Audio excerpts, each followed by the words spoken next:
You know what the truth is. I ain't finna do all that.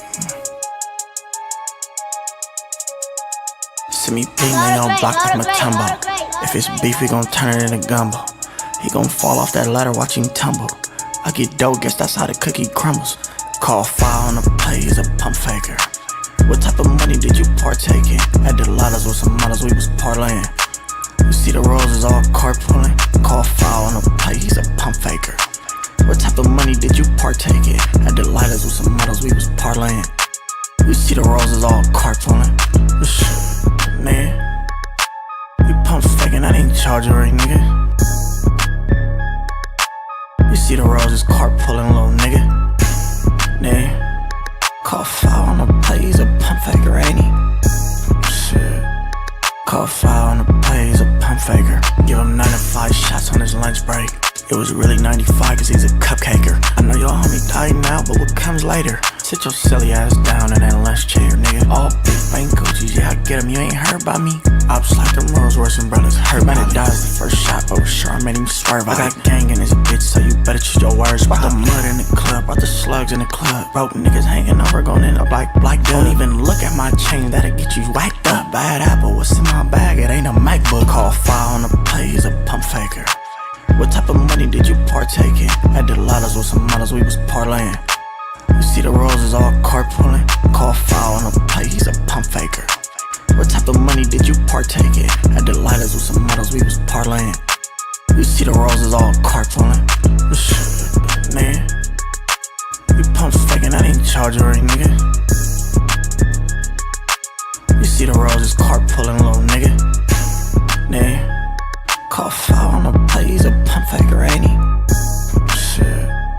Call foul on the play, he's a pump faker. All you do is pump fake, niggas send a shot. LJ, MJ, made him Millie Rock. 100,000 to the face, made me Diddy Bop. Heard they wanna get my chain, they some silly ops. High as fuck on the booth, got the mud on the table. Nerd thought he caught me locking off the judge till I sprayed him. When thugs cry, they start singing like Damon. See now y'all homies at the club writing statements. No Wayne on Powerpuff, Charlie Angels. Professor X, the nigga right out the equation. Holy moly, my neck icier than bowlies. The fuck up on my comment, you the police. Call fire on the play, he's a pump faker. What type of money did you partake in? At the Lotta's with some models, we was parlaying. You see the roses all carpooling. Call foul on the play, he's a pump faker. What type of money did you partake in? At the Lotta's with some models, we was parlaying. You see the roses all carpooling. Shit, man. You pump faking, I didn't charge you right, nigga. You see the roses carpooling, little nigga. Nah. Call foul on the play, he's a pump faker, ain't he? Shit. Call foul on the play, he's a pump faker.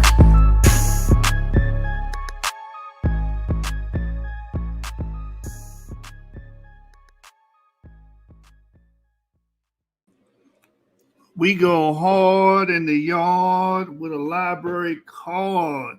Somebody please call foul on the play because this W.H.I is a pump faker, man. These people pretend like they want to debate. They pretend like they won't smoke. They pretend like they want to get in the ring with us. They want to get their issue, that they want the intellectual battle. They pretend like it. They talk a good game, but they never follow through. And what do we call these people? Pump fakers, people that don't actually take the shot, but make it seem like they want to take the shot. You know, we had a few individuals, man, that we give invitations to on the channel to come and debate us. A formal debate. You know, y'all run away from formal debates like roaches run away from raid.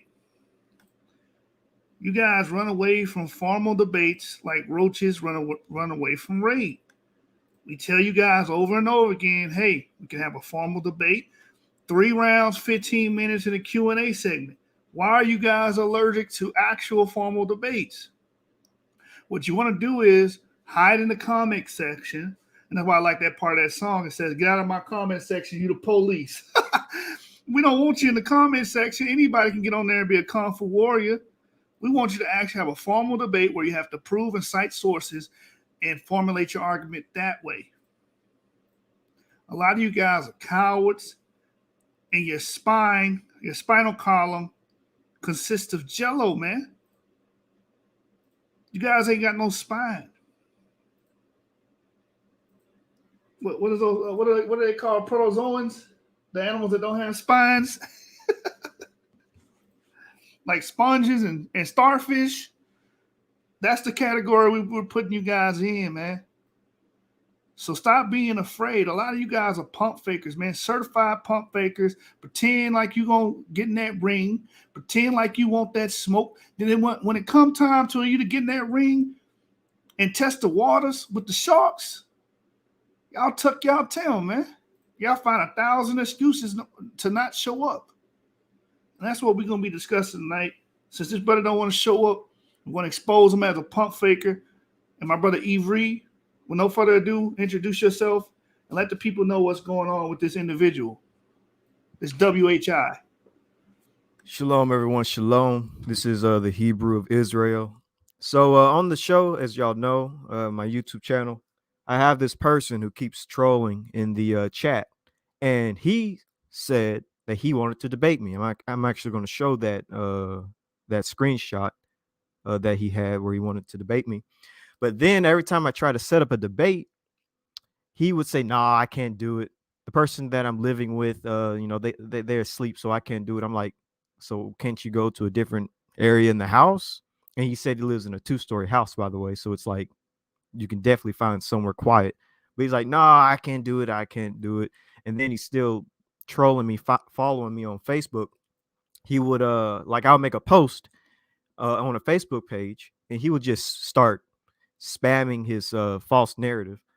And also, people like other Yap Gang members would like what I said. They'll click the like button on Facebook, and then they'll do the laugh emoji for him, and they'll block he'll block them.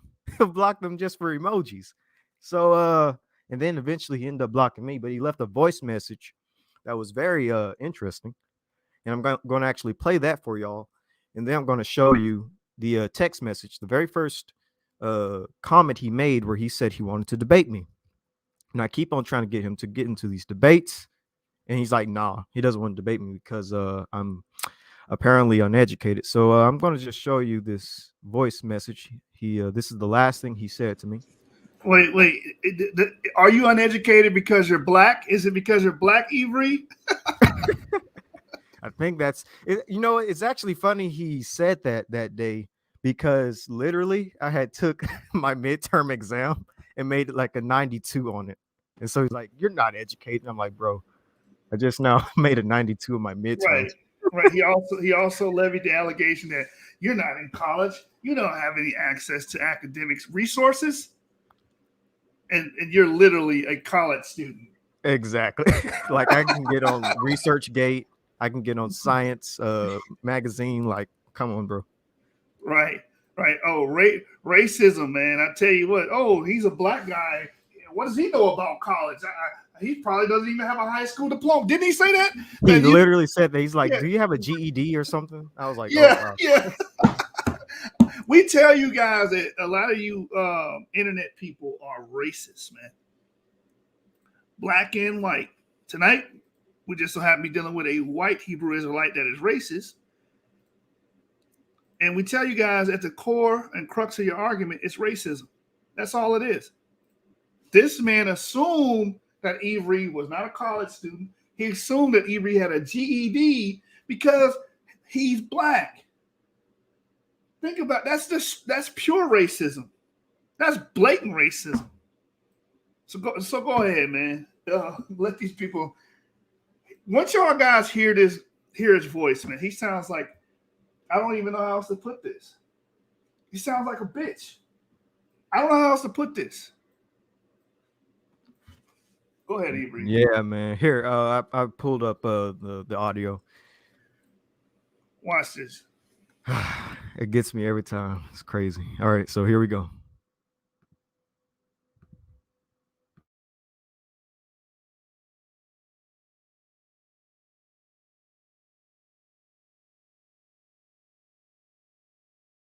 No audio. Did you click the share audio?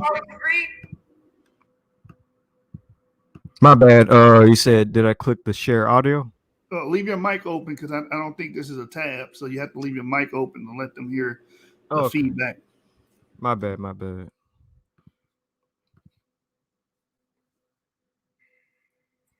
No, check this fucking out, man. I'm gonna ask you a simple damn question. Are you educated or not? What's your high school like? You got a high school degree? You got a GED? You got a college degree? What's your education like? Because if you don't have access to these academic fucking articles, I'm not wasting my time on a little prick like you. You get what I'm saying? I don't know where you living in this fantasy world that you can try to demand me get on fucking chat and post and tag your little boyfriends to a fucking Facebook comment, have my fucking phone blowing up. For you? Who are you? You are an uneducated little prick. I know you don't have no education. I know you don't have no college degree. That's why you can't access these fucking academic fucking articles. I know you can't look at these fucking Y chromosomes like I can. All right, so there's the audio of that. Sorry for your guys' ears for that. I know it's probably jarring. Hold on. Avery, read that bottom one Let me see. so that people will know that we're not joshing on this. Are you even? Yeah. You want me to read Are you it? even college educated? I Don't think you are. This is. Are you even college educated? I don't think you are. Do you even have access to fully view academic articles that require institution login credentials? Yes or no? This is the guy. Danaoi Danaan is what he calls himself. When I read, when I, oh my God, when I have the, when I make my videos, do I not show y'all the papers? Like, well, I'm not talking to y'all specifically, but I'm like to this guy. Like, you literally know that I'm quoting papers. I have on the left-hand side of the screen always the title and the author of the paper.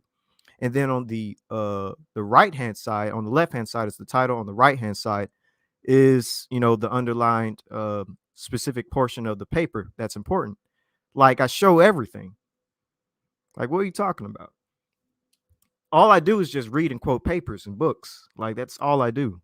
And then there's a little bit of segment where I might give my own input, but that's it. I mean, this is the same situation with Hebrew Israelism, Jacob Israel, but it's like, come on, bro. So let me switch now to the first comment that he made where he wanted to debate me so I can have evidence or show y'all evidence that he in fact wanted to debate me. Before we go there, can we please show the audience a video because he sounds just like this guy, if I may. I want you guys. This is who he reminds me of, Ralphie May. He sounds like this guy. Dog. Did I tell you we're gonna dog? This Friday. Of course, I'm gonna get an ad. Yo, this is my unicorn. Everyone's running to meet Lou. So the Danaoi guy, Hugs now? You never had he a sounds Lou like the comedian Ralphie May, high-pitched voice. Rated PG-13. Hey, that's the fat guy wake up call when you're in two pairs of handcuffs. All right, because you're so goddamn fat. One pair Doesn't that sound Kind just of like does him? sound like, you're in Portland, and I haven't given you bro. the downtown Portland greeting, which is, "Hey man, can I get $2?" This is him. You got into an argument with Ralphie May. Stinky, dirty white people. Jesus Christ. These are the stinkiest, dirtiest white people I've ever seen in my life. You All right. That's enough of that. Go ahead. All right, so let me pull up real quick. Let me see. I'm gonna pull up some of the comments he said. All right, so I want to find the specific comment where he said he wants to debate me, but also in Facebook, he sent a private message as well when it came to the debate. If I can't find it through my screenshots I took on my phone on YouTube, I might have to go to Facebook. So let me skim through real quick. Yeah, I'm going to go to Facebook. So here is let me see. Yeah, let me just go to go to Facebook. So here's the messages that was sent via Facebook Messenger. And I still want to have this debate. If he's down to have this debate, I'll still go ahead. I might still go ahead and do it. From the way he sounds, I kind of feel like it's just going to be a screaming match, and then I don't. But that's why it's a formal debate. 15 minutes each. No one speaking during the other person's round. And here at the source, we will dock you for that. Meaning, if you speak during your opponent's round, they get another minute for each infraction. So if you interrupt him 19 times, they get 19 more minutes tacked on to the 15-minute presentation that they already have that they can use, which can be huge, especially in a close debate. 19 minutes can decide the debate. That's a good idea, actually. All right. Well, I'm down then. All right. So I said that's me in the purple. I said Wednesday, 9:30 p.m. Central Standard Time is when I can do the debate. The debate will be about which haplogroup is proto-Semitic, E or J. And he said that's too late. So he's already making excuses. And by the way, 9:30 his time is 10:30. 9:30 my time is 10:30 his time. He says it right here. I said Tuesday, 9:30 p.m. Central Standard Time. He says that is 10:30 my time. That is too late. Let me know when you can do earlier in that day. Your time before 8 p.m. works for me. I said, you awake? Because he's literally saying all this at 9 o'clock my time, which is 10 o'clock his time. So I'm like, you awake? He said, I'm going to bed. It's 10:14 p.m. I'm like, okay. And this is a part of it. I said, bro, I can only do, I said, bro, I can only debate after 9 o'clock p.m. when the house is quiet. The closest time I can debate is Wednesday after 9 o'clock. And then he says, I have people sleeping at that time. And again, he has a 2-story house where he claims to live in. So I'm like, you can find a quiet place in a 2-story house. And so I sent him the link for him to join. This was during the Facebook debate we were having in the comment section. And obviously it's seen by 6 people. He never clicked the link. And he starts saying a whole bunch of stuff, talking about getting all mad every time I send him the link. This is where this debate was going on. And he blocked anybody who tried to talk. I sent him the link again. He says, you don't have access to log in academic sources. You can only access free information. And then I send him the link to debate. And it's 11, so he has no excuse to not join, because it's already late. He's texting, and then next thing I know, I just screenshot a bunch of times when I sent him the link. So this is evidence that I did try to get him to come. All he did was send an anger emoji when I sent him the link and a laugh emoji when I sent him the link. So that to me indicates that he's scared. He doesn't want to do the debate. He just would rather stay in Facebook and argue in the comment section, which is not what I like to do. That's a waste of time, if you ask me. Send him the link again, laughing emoji. And so this is when he starts getting into his thought process of things when it comes to DNA. And I'm not going to get into it yet, but that's what I wanted to show y'all. I'm going to get into some of the comments and the things that he says, proving that he's a troll and proving that he's a racist. Did you want to get into that segment right now, or what? I want to point out that we did have a scheduled debate that he claimed to agree on, but I overslept that day, so the platform wasn't available, because he'll probably watch this like, oh, well, I did agree. Yeah, but I overslept that day. We tried to reschedule it, and this guy, from that point on, he became more and more difficult, showing us that he did not really want this debate from the get-go. He was finding a scapegoat out of this debate from the get-go. So yeah, I just want to put that out there. And also, Orthodox Morons also challenge you to a debate, brother. Oh, you did. Let me see. Yeah, I want he to said, debate you on the validity of Iceman Israelite tribes. You are looking in the wrong spot for haplogroup G. The true land of Israel is in Switzerland. All right, so I guess I will be debating. Oh, wait, so you'll be debating in favor of haplogroup G and the in land of favor of Israel tail being in twins. Switzerland. Oh, that would be interesting. That would be interesting. I mean, Orthodox water is if funny, you use man. mental gymnastics, I'm sure you can. All you gotta say is, all you gotta say is that they're using the white man's sources, and you automatically win. Well, actually, Orthodox, I think a better place for Israel, if you want to make haplogroup G of the Israelites, I would say place the ancient land of Israel either in Georgia or in Italy. I think that would be better. Oh, I'm already helping him. Daggone. Actually, the land of Israel is where the ark rested. Hey, you already got it right there. You know, Ark rested in Georgia. Haplogroup G's in Georgia. Yes. Abraham, Isaac, and Jacob, or haplogroup G. Okay. Man, the silliness, the silliness. But let's get into some of this dude's comments. So let me see. So here's some of the things that he likes to say. I want to find some juicy ones real quick. Also, I saw that Sean was debating this guy in my comment section. I wasn't even aware of it because sometimes I don't know when I get notifications, and I don't check my YouTube as much as I probably should. But let me see what he said. Hashtag man orthodox. All right, so here's one of the comments he made. He says wrong. He's talking to somebody in my comment section, and he says wrong. Nilots have nothing to do with Hamitic or Semitic languages or lineages from the Bible. So Nilots have nothing to do with Hamitic or Semitic languages or lineages from the Bible. Now, if y'all are familiar with my latest videos on YouTube, I actually do have a model for whom the Nilots would descend from. Yeshub, you can speak on it as well when I'm done.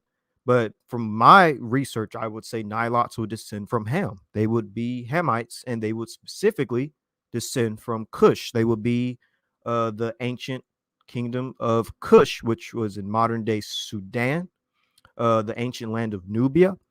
Those peoples likely spoke a Nilo-Saharan language, and those peoples would be Nilots. I read papers literally dealing with Nilotic people. So I do believe that they are from the lineage in the Bible. You can find them in the Bible. They would be Cushitic Hamites. You can go into this too as well, Yeshub, if you want. And I can also pull up sources if y'all like for evidence of that. But you can dig into that comment if you want, Yeshub. It's up to you. Yeah, I'm going to just pull up my genetic tables PowerPoint when I covered it with the sources cited in it. Yeah, I'll let you do that. Pretty simple concept here. We know who the early Cushites were, and we're not going to play. We know where Cush is. It would be in northern Sudan. That's where the ancient kingdom of Cush would have came from, and the precursors for the ancient kingdom of Cush is the pre-Kerma population. Now, what's interesting about the pre-Kerma population is that we actually have the ancestral skeletal remains there, and they have actually sequenced the DNA of those skeletal remains. So there's no question to who the Hamites would have been, or the Cushites would have been, with the fact that we actually have skeletal remains that are old enough to represent an early population that predate or are the precursors or the originators or progenitors, if you will, of the Cushite kingdom. So I'm gonna just pull up, and we done this video on Genesis 49ers. You can look it up, the genetic tables of nations, and it's also, if you click the channel, you can look at our playlist, and on the playlist education, there should be a playlist titled education. Within that playlist, the genetic tables of nations, the genetic table of nations, should be within that playlist. All right, so I have the PowerPoint here, and we're going to go straight to the meat and potatoes of this just to cut this real quick.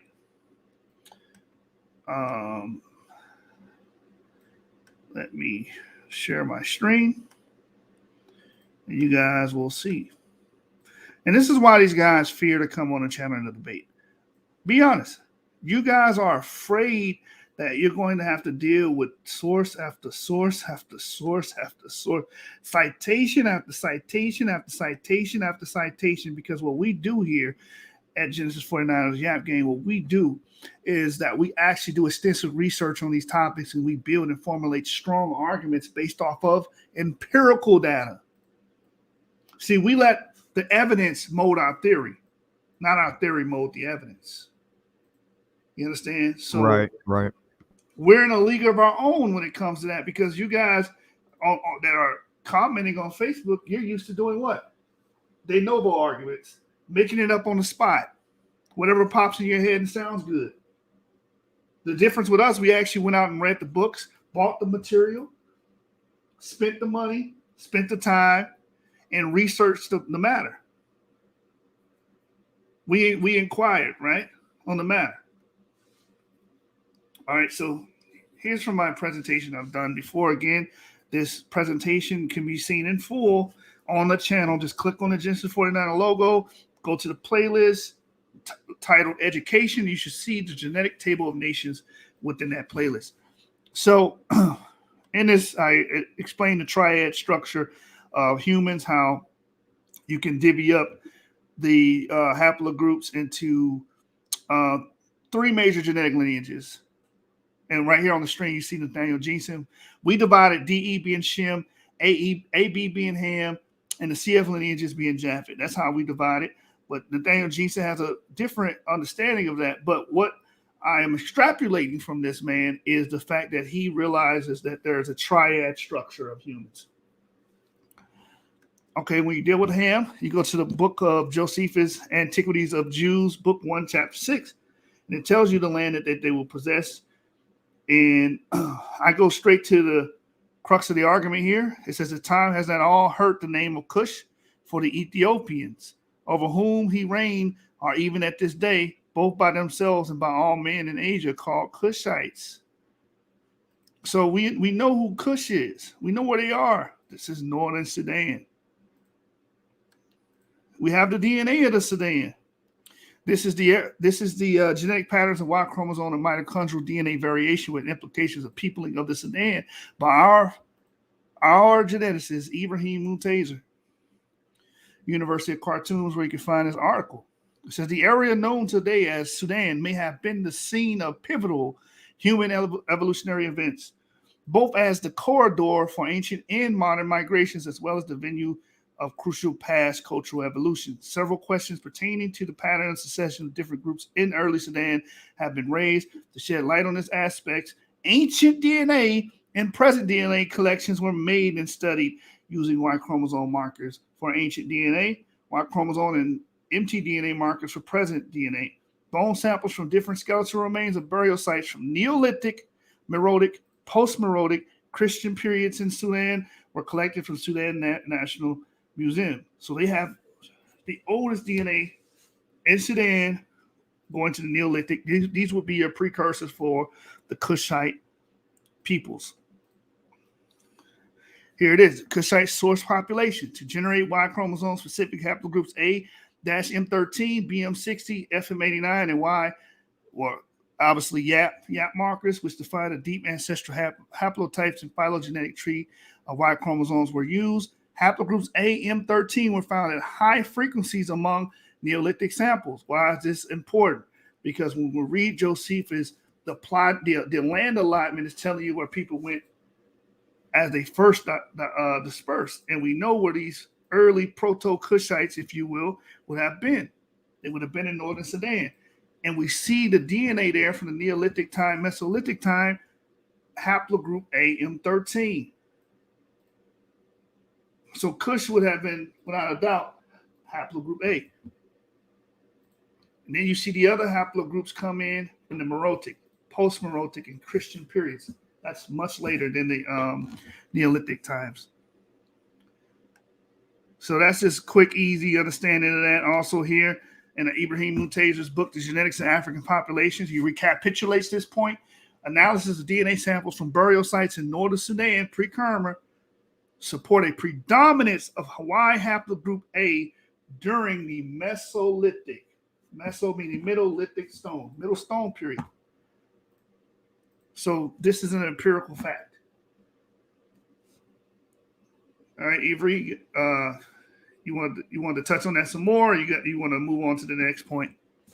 No, you covered it great.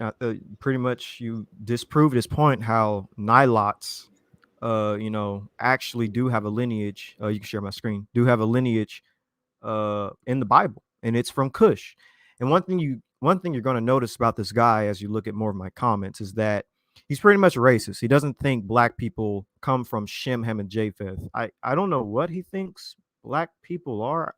I think he actually does have a comment saying that we're the beast of the field or something like that. I'm going to find it here in a second, but he is a legitimate racist. So let's get to that. All right, so here's one of his comments. He says, just like Ham, Japheth, and Shem all started in the Caucasus, which is kind of ignorant to say. So let's break this down. He believes, and I'm going to show another comment, he believes that the ark rested in Mount Ararat, and that's actually false. And I know a lot of Christians, modern Christians say it, and a lot of even fellow Hebrews say it. The ark rested in Mount Ararat, but that's actually Armenian tradition, and it kind of grew into Western European tradition as well. But that's not really, the tradition of the ancient Hebrews, and we have sources to prove it. I'm going to show it when we get to it.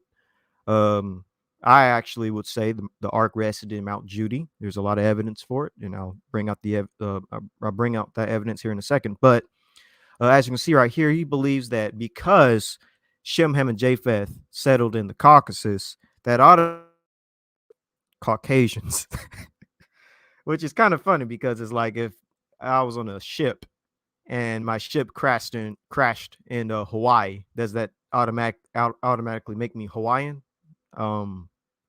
No. So yeah, his logic is very basic, I guess you can say, in that way. So let's go through some more of his comments real quick. Want to get to something interesting, like some of the comments he says about, like right here, you can kind of get his model, his idea of what he believes Shem, Ham, and Japheth is. So right here, I'm just going to show you the first part of his comment. I'm not going to read all of it because it's pretty much irrelevant. But he says, haplogroup J equals Ham / Shem. And if you read the rest of his this little dissertation, he pretty much tries to explain why he believes Ham and Shem is haplogroup J.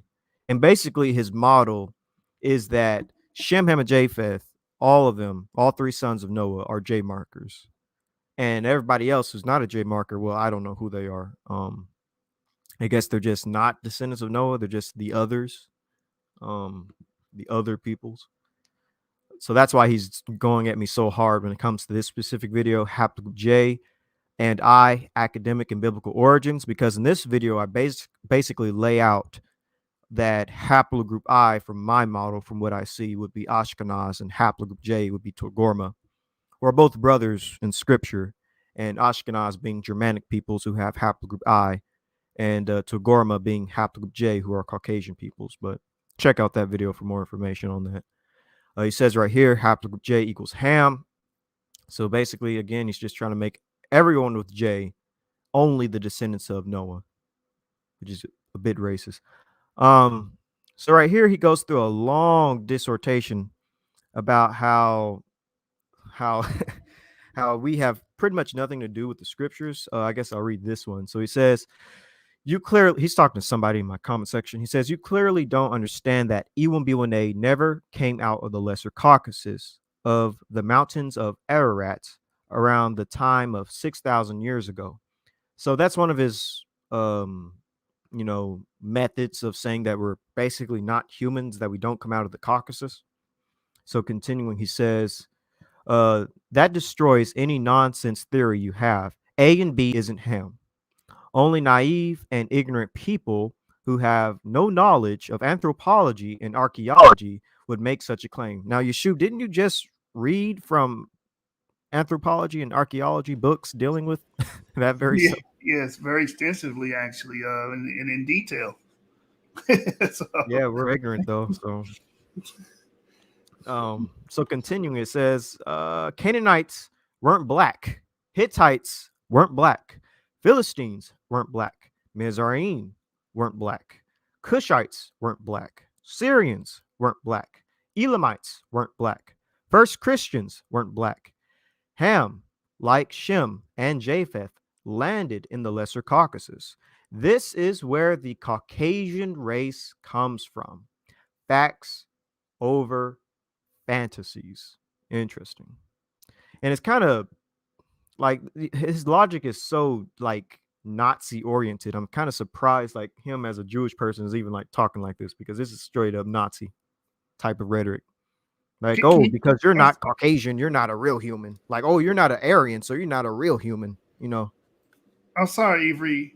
Can you read that part where it says this is where the Caucasian race comes from? Facts Yeah, over fairy tales.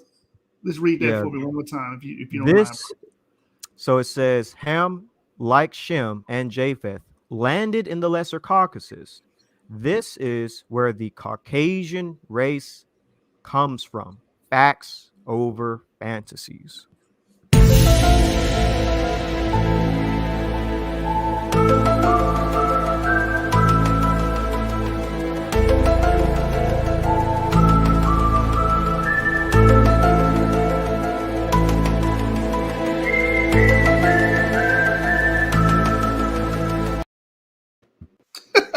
Man, for real though. Like basically his whole mindset is only Caucasian peoples are descendants of Noah.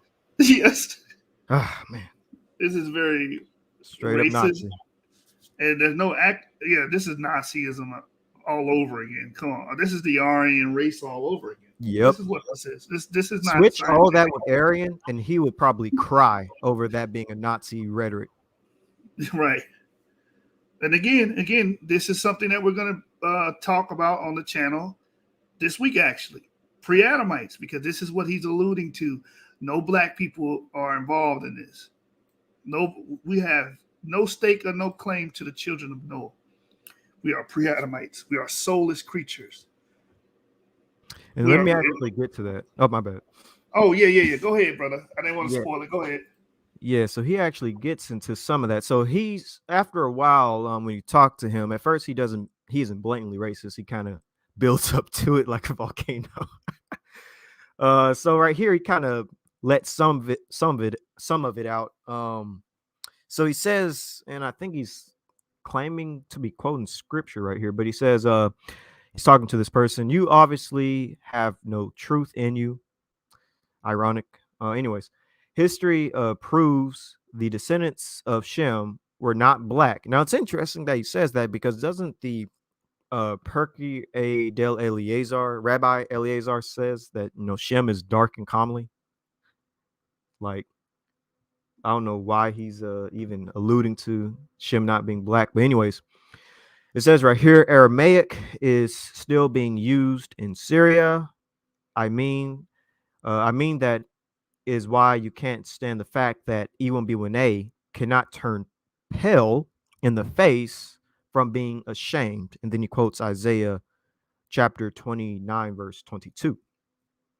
And it reads, therefore, thus saith Yahweh, who redeemed Abraham concerning the house of Jacob. Jacob shall not now be ashamed, neither shall his face now wax pale.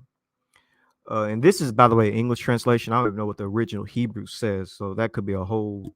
It may not even say what he's trying to make it say. Also, that could just be like literary, like figurative speech, because we know that this is ancient Semitic texts, and they, the way they said things is very, it's very, what's the word I'm looking for?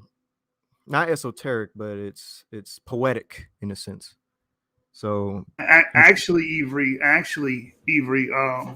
a lot of camp members will use this verse to say, see, there are no white Jews because it says Jacob's face shall not wax pale, meaning grow pale. So the camps use this scripture, and that's incorrect as well. Oh, I didn't really get that. Okay. What this is talking about is, I think it's called, any medical students watching, forgive me for butchering this Latin word, but it's pallor mortis. Let me type it into the Google real quick. Let me Google warriors for a minute. Is that basically just poetic speech? It is metaphoric. It's basically saying Jacob as a whole should not die off. That's basically what it's saying. But this is what it is. It's something that occurs after death, when your melanin becomes basically your melanocytes become they begin to decompose like all the rest of your cells in your bodies. And that's what true death is, was when the cells begin to die in your body, right? So your melanin dies as well. And when your melanin dies, as you guys are going to see on the stream, you get this word here, pallor mortis. Pallor meaning paleness, mortis meaning death. The first stage of death is an after-death paleness that occurs in those with light or white skin. An optoelectronic color measurement device is used to measure pallor mortis. So going pale, we even have sayings in the English language about that. You know, you look pale as a dead man, because when you die, any expression in your skin begins to die as well. This is what this is referring to. And it's just metaphoric speech for saying Jacob will not die off as a people. That's all this is saying.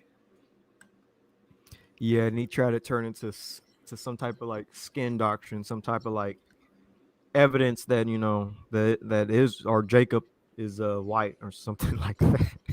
No, that's not what that's saying. And then he says, when do blacks lose their blackness? When they are ashamed of something or of someone's child.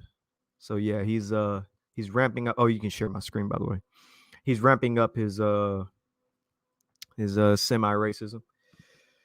So let's go to the next comment. We're not going to read this one. We're actually going to skip. Actually, here's an interesting one. This actually proves that he doesn't know anything about genetics and haplogroups. So let's actually read this one. This is from my brother Sean. Shout out to Yap Gang. So what Sean says is that please send me a source, a study or article that I can read and compare this to the sources that suggest all subclades of F-M89 are considered Eurasian / Japheth.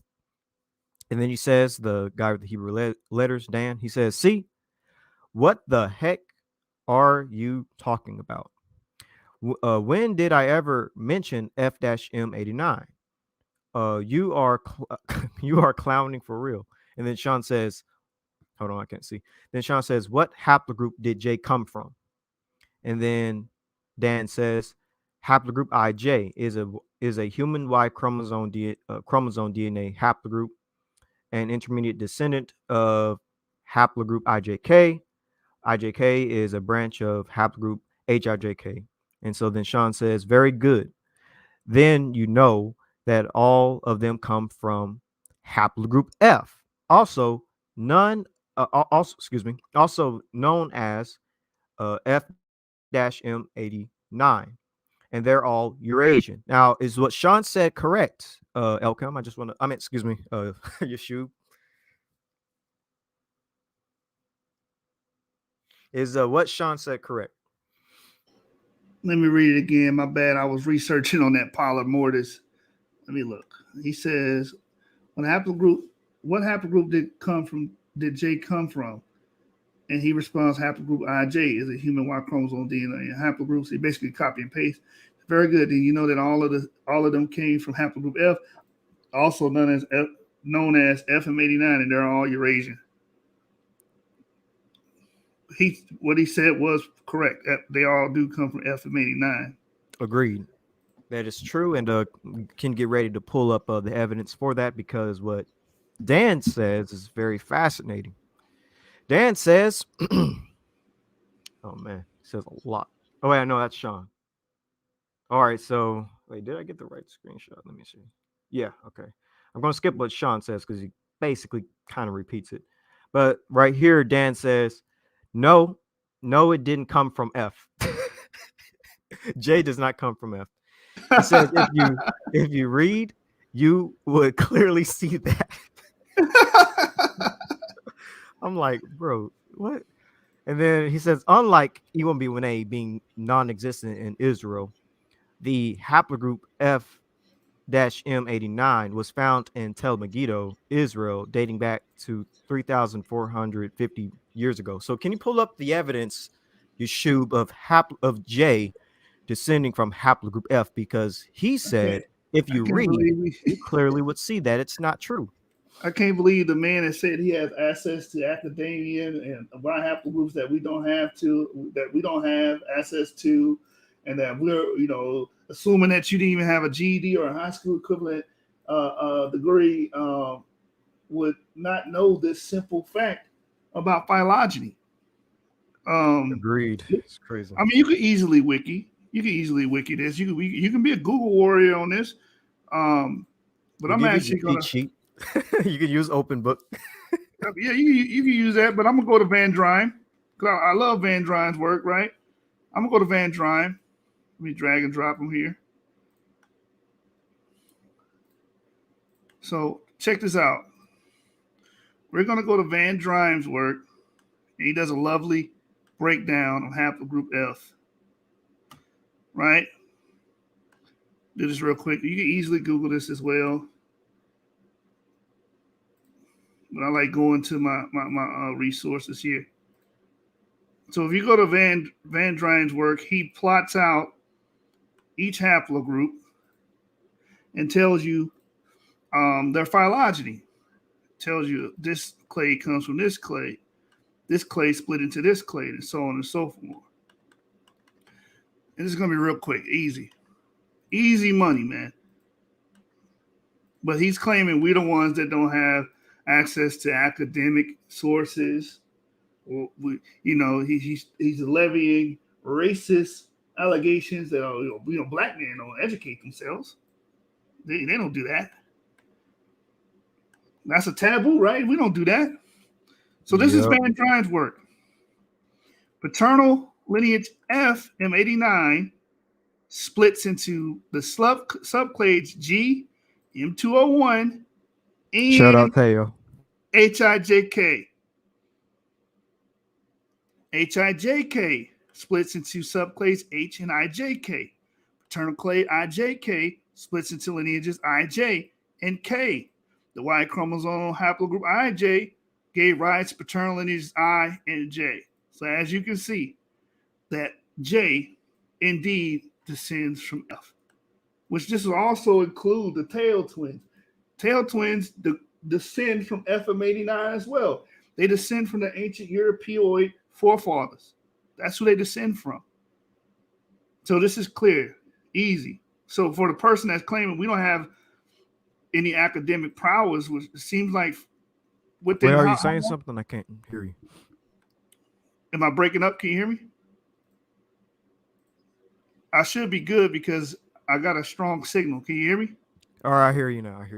Yeah, so I basically was saying, so for someone saying that we don't have access to academic sources, we're not educated, well, we're well read, and we have a plethora of sources that we can extrapolate from, like this book here, Ethno-Linguistic Prehistory.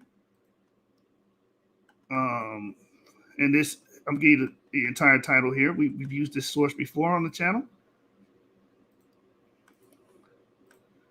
I got it from Brill, paid a pretty penny for this book.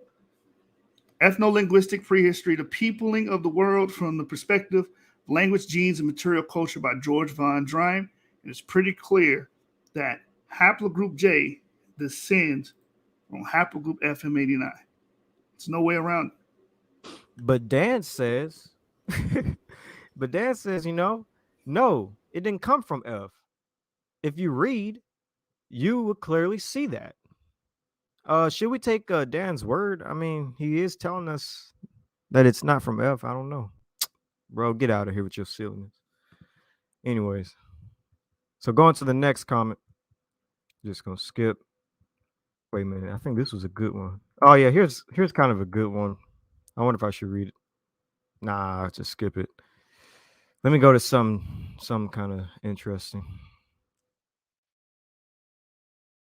Notice in one of his comments, he calls Noah's Ark a myth story. Yeah, let me just go to that one. But Noah's Ark's a myth story.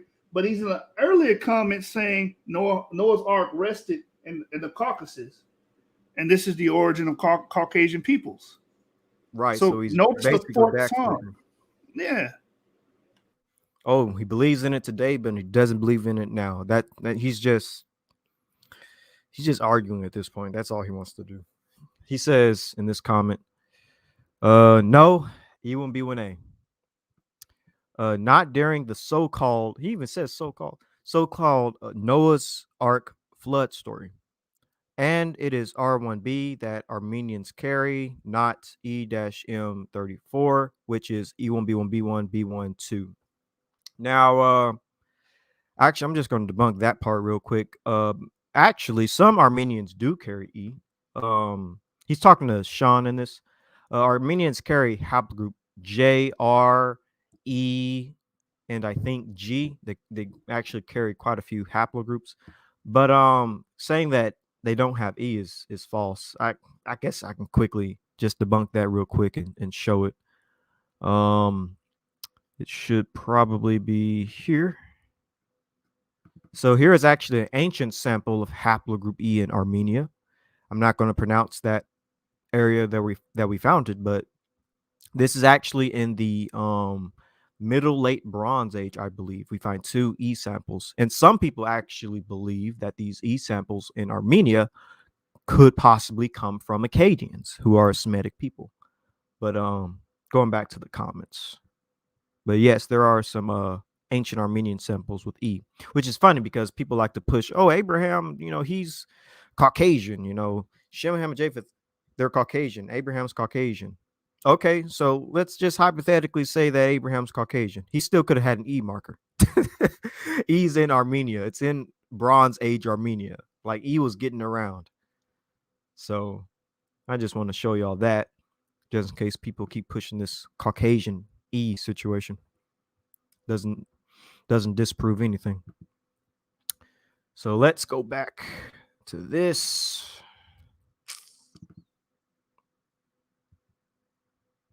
Let me go up a little bit because I can't really see on my thing. Into a long debate with Sean. We just went over that. Oh yeah, here's an interesting comment. So this kind of gives me more insight into his brain about what he believes. He says the Europeans are Israelites and Jews that carry specific haplogroups. The Israelites migrated up through the Black Sea, Caucasus region, and Second Ezra's. And I can't even verify that. I don't think it says that. But the Europeans are Israelites. That's It doesn't say that at all. That scripture, 2 Ezra 13 and 40, we're all pretty much familiar with that scripture. That scripture does not say that they went into the Caucasus region. I don't know what the hell he's talking about. He's talking about some British Israelism. What he's talking about? Exactly. Europeans are Israelites. What the? So who's Japheth if Europeans are Israelites? Most sources say that Japheth is the father of the Europeans. Let me pull that up. I did a video on this, and this dude is always in all my videos, and I'm like, why doesn't he pay attention? Anyways, let me see if I can find this. Is this it? Haplogroup J equals Japheth? No. I was a little bit more PC. Let me see. Yeah, it's very telling. His comment on Europeans are Israelites. And it's like, yeah, that's British Israelism, dude. That's not backed up by genetic studies. Nope. At all. I mean, Indo-European isn't even a Semitic language. Right. That's PIE, man. Proto-Indo-European. What are you doing? There's a ton of evidence for. Oh yeah, you keep going. Let me see. Trying to find a good one. Yeah, I mean, Japheth even if you whip out the old Bible maps that's inside your Bibles, they tell you Japhet is in Europe in your Bibles. Because this is why is this commonly believed? Because of the historic writings in the land allotment of Japhet being the Greeks. You understand? Being positioned north of the lands of Shem, in the land of the cold, according to the Jubilees. And Josephus flats out says it. Europe. He flats out says it's Europe. Right. So how is? Oh, my bad. No, you got it, bro. Get it. Yeah. Right. So how is how is Europeans going to be Israelites if literally most Jewish, Christian, Arabic, and other scholars are saying that Europeans are Japheth? So here's from Mercer. Dictionary of the Bible. I'm just going to read this one part that literally says, thus Japheth primarily became the ancestor of the modern day Indo-European family of nations. And it names a bunch of ancient peoples like, Greeks and Lydians and Cimmerians and Midi people, which are Iranians. I have more sources. I literally have a video detailing this, and he's seen it. So I don't know why he's speaking like this. Europe was Japheth's share, and his numerous offspring and their descendants in turn were the ancestors of all the greater European peoples like Franks, Latins, Britons, and others. Let's see. And Yeshub actually mentioned the Book of Jubilees. Let me pull that up real quick, actually, because that's actually a powerful point. It says in the Book of Jubilees, chapter 8, this is the land which came forth for Japheth, a great land in the north, but it is cold. And what's interesting is that if you look at the northern part of the Near East, it actually is very cold. It's very mountainous. The Zagros Mountains, the Armenian Highlands.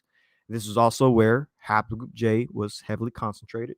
But also, if you look at Bible maps, just simple Bible maps made by Christians and Jews, the Table of Nations, Genesis 10, it's pretty much the exact same location. Like, here's a Bible map of Japheth's territory in red, the northern part of the Near East. And this is why I like to stress to people in my videos that Shem wasn't just in the Middle East. Japheth was there too. So here is the northern part of the Near East where it's cold to the north. And here is Japheth's lot. It's the exact same thing. And also, this is where we see a lot of haplogroup J. J is heavily in those mountain areas in ancient times. This is why I posit that J is from Japheth, as well as lots of other forms of evidence. But let's see. Oh yeah, here's having the video where I talk about how in Georgia, shout out to Teo, how in Georgia haplogroup J was present in the Caucasus hunter-gatherers. And again, this would be the territory of Japheth, would it not be, Yeshua? Absolutely correct. That will be the territory of Japheth, according to scholars, according to biblical academic studies. They will place Georgia, they will place the places of the north, like you just read in Jubilees, the places that are known to be cold, as being the domain of Japheth. Yep. So we're going to go back to the comments.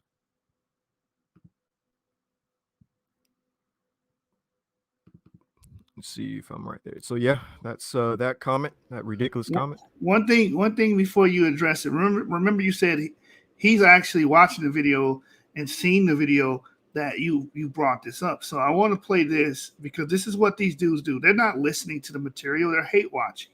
Mm-hmm. They're hate watching the material. They're not cognizant of what's actually going on during our presentations. Because their dogma's kicking in, their hatred for the information is kicking in, right? So I want you guys to pay attention. This is very important. This is what all of our ops do when they watch our videos. Before you play that clip, what you want to do?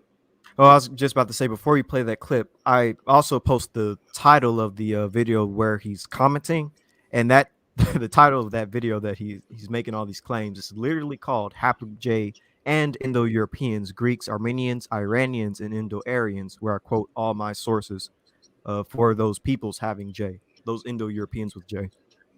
Right. So yeah, you keep going. Right. So when you said all this, all that, in the video you stated, this is what they heard. They come to class, coming to learn, they come to Ivory's channel to watch his videos. Nothing to be frightened about. Some of them are afraid of Ivory. Bro, for real, for real. Oh, good grief. Yes, ma'am?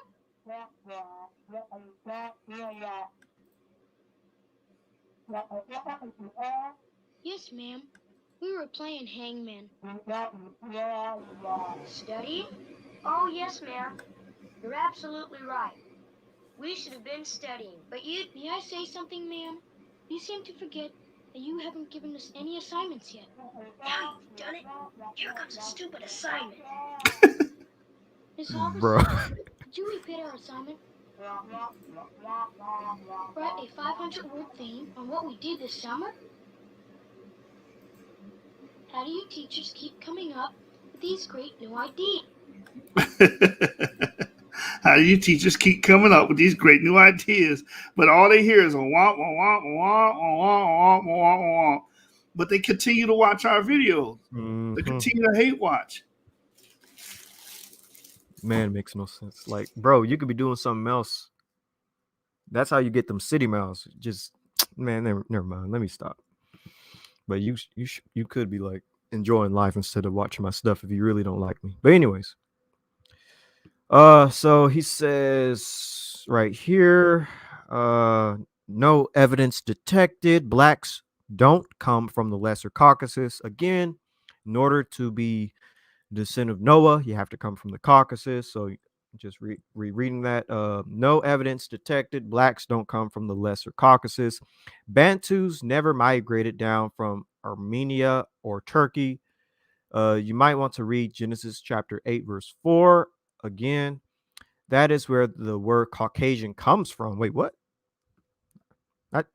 I took these screenshots, but I haven't read all these comments. That part is new to me. The word Caucasian comes from. Can you pull that up, Yeshu? Hold on real quick. Read that part again. He says, what the heck? You might want to read Genesis chapter 8, verse 4 again. That is where the word Caucasian comes from.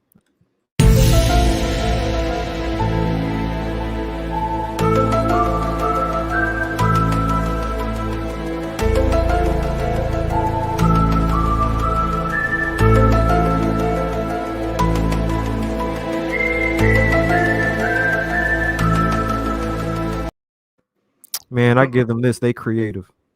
So Genesis 8 and 4 is not where the word Caucasian comes from. Genesis 8 and 4 is clear. It's talking about where the ark rested. The word Caucasian has nothing to do with the Bible, but it talks about where the ark is rested. I don't know when you want to segue into that point because it's a powerful point. Yeah, we'll get to that here in a. Oh, actually, I guess we can get to it now. Let me see the next comment, and then we can get to it. Okay. All right, so yeah, we can get to that right now. Because the next comment deals with us being the beast of the field. So let's transition to that. Black people, non-whites are the beasts of the field. This is why that we're able to mistreat them, enslave them, beat them, Murder them. Murder them, leave them deprived, give them no food relief because, hey, they're not even descendants of Noah. They're the beasts of the field. Guess what? Christ didn't even die for these people. They don't even have souls. Mm-hmm. Technically, we're free game to be killed because the Most High was trying to kill us with the flood, but we managed to survive. So really, if we were killed by somebody, it's all fair and game, love and war, because we were supposed to have been killed by the waters.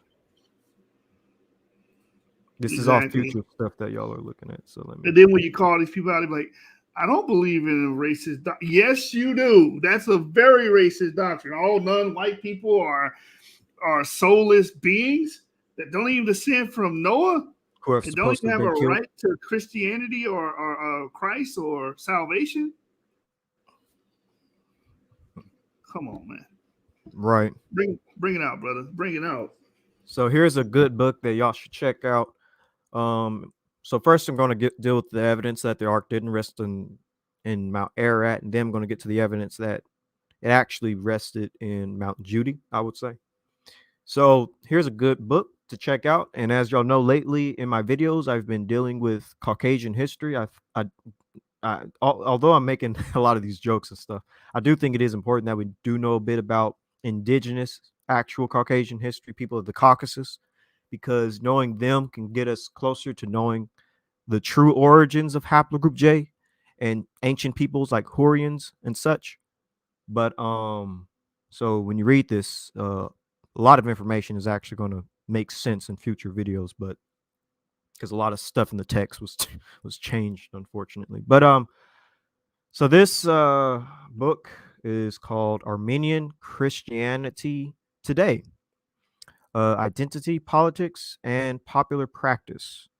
This is from edited by Alexander Adjedjanian, and I think he's Armenian, so I may have butchered that last name. Forgive me. So y'all might be familiar with this tradition that I've mentioned about the Armenians. Story of Noah has been supplemented in the Armenian tradition by the story of Hayek, the son of Noah's great grandson. By the way, that's Togarma, who is claimed to be the forefather of the Armenians. I underlined that part because I'm probably going to add it to future presentations, because the Armenians claim to descend from Togarma. And for some reason, you have a lot of people trying to say that the Armenians are Israelites and stuff like that. And I'm like, bro, their own mythology says they come from Japheth. Like, what are you talking about? But anyways, so here's the relevant portion of the of what we're trying to get out of.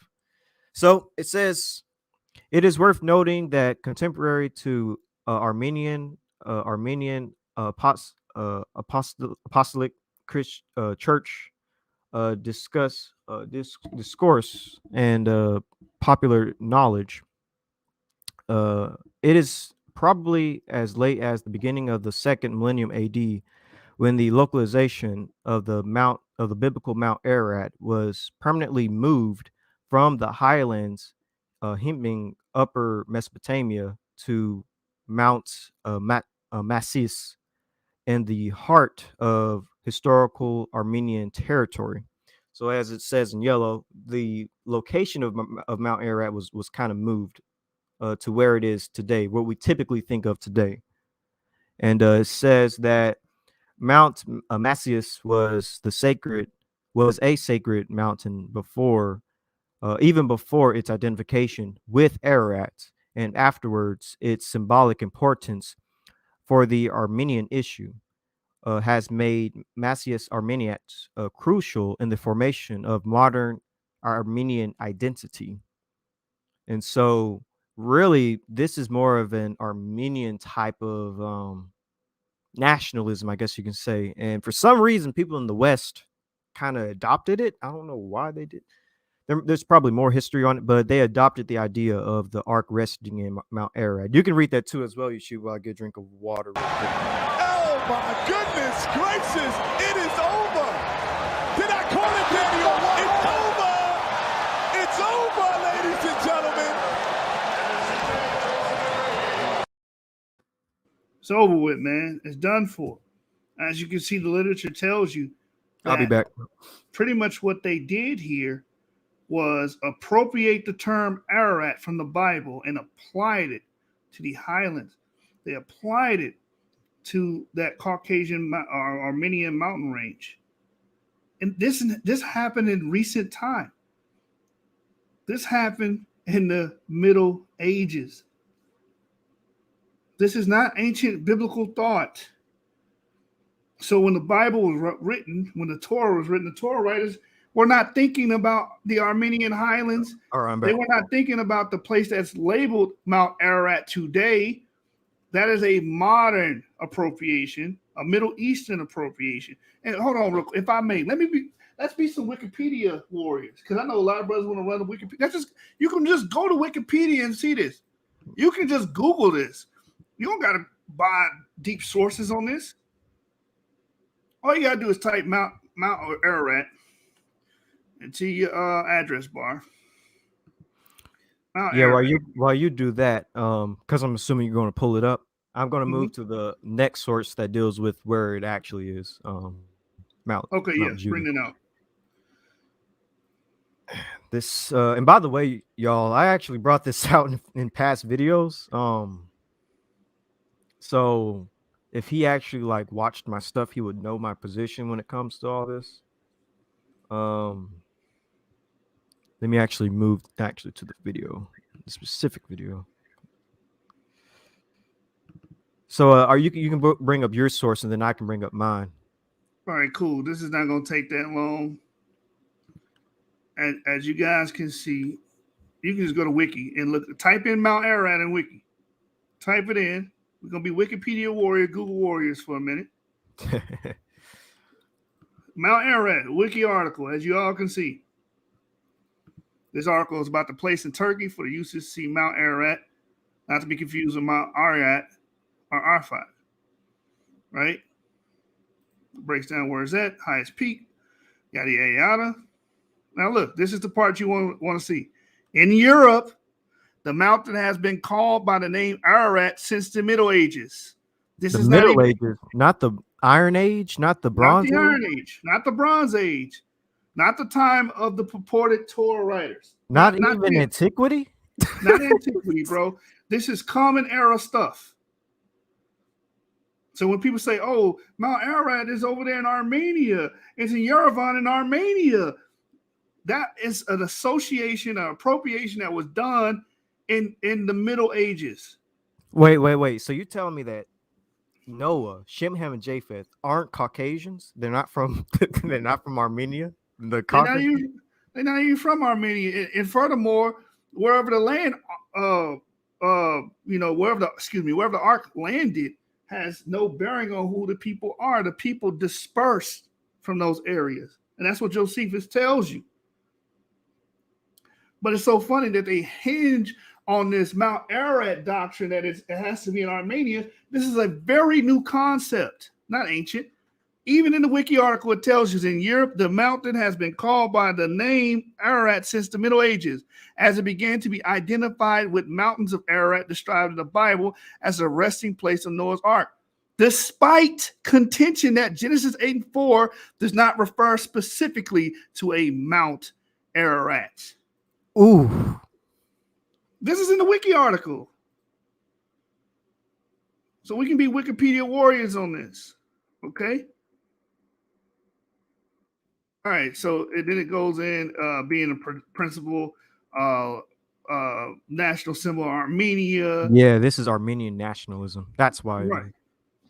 Exactly.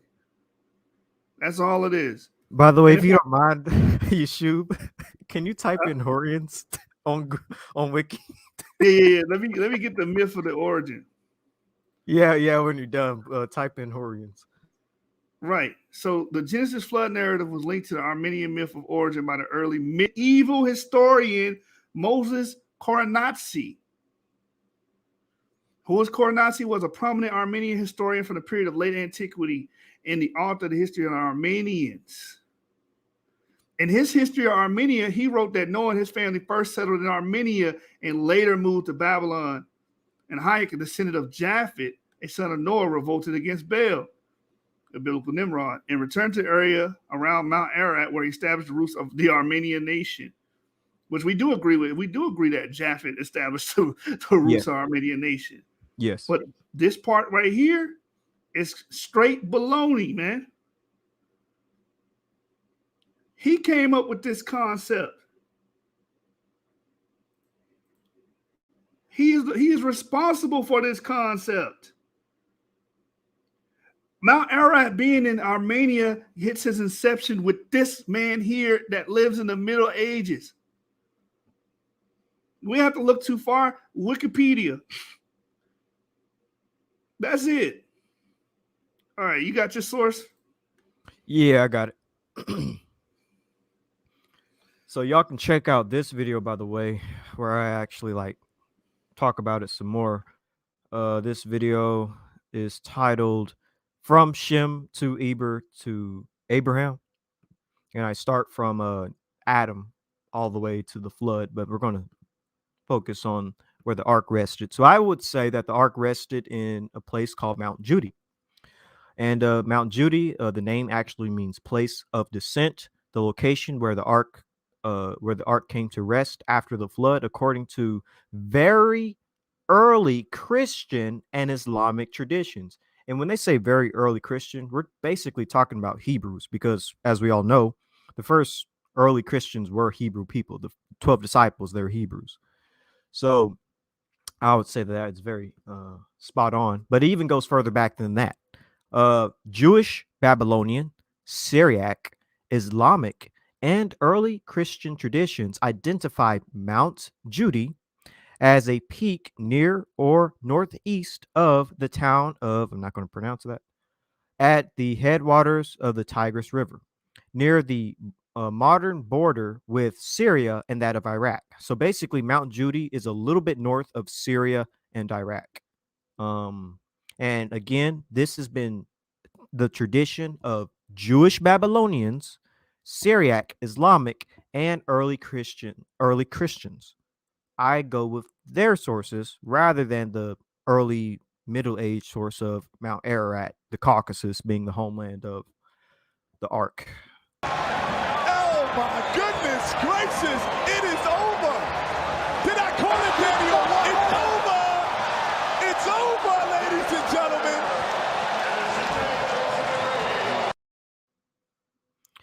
So it seems like I'm going to have to redo a video on that here soon. So also, I would like to add that the Samaritan Pentateuch, the Targums, the Book of Jubilees, Josephus, Julius Africanus, Eupetus, and various others basically all say that Mount Judy is the true location of the resting of the ark, not Mount Ararat in Armenia. Again, not Mount Ararat in Armenia. Changing. Yeah, I was about to read. Okay. So let's go to the next one. So here is Mount Judy. By the way, somebody in the comments, Yitzhak, my brother, Mount Ararat and Mount Judy is not that far, even that far. It is actually kind of far. Mount Judy is north of Syria and Iraq, and Mount Ararat is in Armenia. Here is where Mount Ararat will be in Armenia, and Mount Judy is over here. That's a couple of miles away. That's pretty far distance. My brother. So let me actually show you. By the way, here's another reason why I would say Mount Judy is the location, because Ron Wyatt, a very famous Christian historian and archaeologist, went out and found this very interesting spot near Mount Judy that looks like a ship could have been. And that, when the ship broke open, as you can see right here, it kind of left long-standing imprint of where Noah's Ark would have been. So I would say that makes sense. And changing history. Oh yeah, Christians believe that, by the way.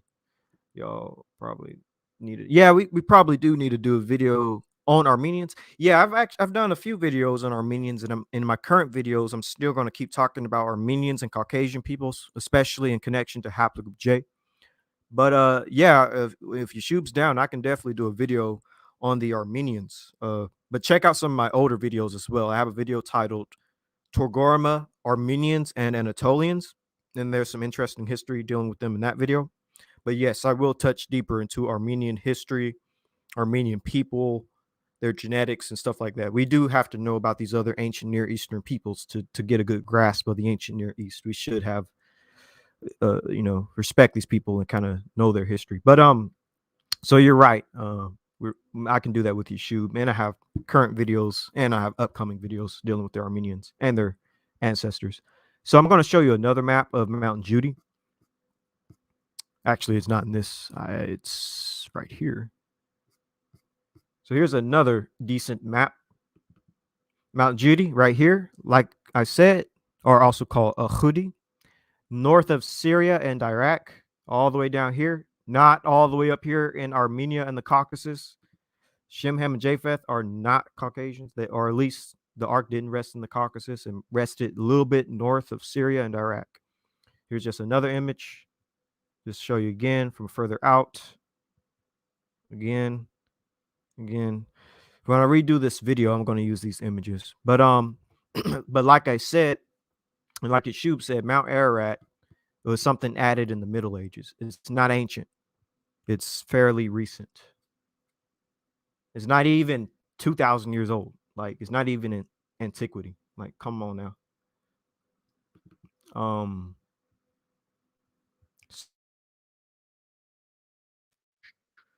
So yeah, is there anything you want to add to that before we get to the next part? I mean, it's just simple and plain. People need to do better research and employ research methodology on these things, because we don't think to look these things up and verify them, because it's became not dogma. It's a word for it. The Catholic. Used to hearing it.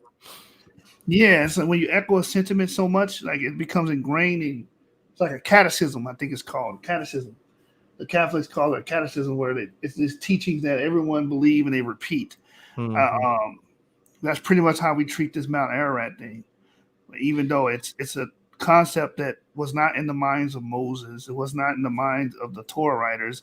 This was something that came along in the Middle Ages and was adopted and spread like wildfire, just like the Catholic religion. Mm-hmm. These concepts were coming in, foreign concepts that were not a part of the Torah institution. So we have to be mindful of that, and just up our research game. That's all. And I knew people would say things like that. That's why in my very early videos, when I was first starting out my YouTube channel, I made sure to cover that part, that that the ark didn't rest in Mount Ararat, because I knew people were going to push that, and they fell right into my trap. The only problem is I didn't even read and watch the video. But yeah, Mount Judy is the location, not Mount Ararat. Anyways, so let's get to the next thing. So now here's the part where he's just blatantly racist. He says, even B1A has nothing to do with Israel. Hallelujah. He hath not dealt so with sub-Saharan Bantus. Blessed be he who changes creatures. What is your thoughts on that comment? You can read it yourself, Yeshub, and give me your thoughts on that. What this is doing is revealing his races, because this is not a part of the Torah institution. This is not a part of the thoughts of Moses, the writings of our forefathers. It has nothing to do with the Bible. This is something that he conceived and either conjured up, or he got it from another racist. Nowhere in the Bible does it say any of this stuff. First of all, I would never say that, because the concept of sub-Sahara doesn't even exist in the Bible. Bantus that wording does not exist in the Bible. They said, blessed be he who changes creatures. So he's either using some kind of new age text and going off of that, which is very interesting. It shows that he's not really a Bible believer. And I think one of these guys levied the accusation that we don't believe the Bible, but as we can see that we're actually more. Well, actually, I don't mean to cut you off, but that I've actually heard that before. I've heard it quoted by a person who reads. I wonder if I should say the person's name, but I know who can get us that quote. I've heard that quote before. Yeah, that's got to be new age stuff, man. That has to be. I'll put in the private chat. That has to be like 1800s onward, because there's nobody that's going to be calling people sub-Saharan Bantus 2,000 years ago or 1,500 years ago. But the point is, this is not a biblical source. This is something that they conjured up to spew their hate speech. Just like what we covered on the channel before. Hamites being designated black because they're slaves. That was conjured up also in the Middle Ages as well. That's something that comes from the Middle Ages as well. Just to incite hatred towards people of dark skin.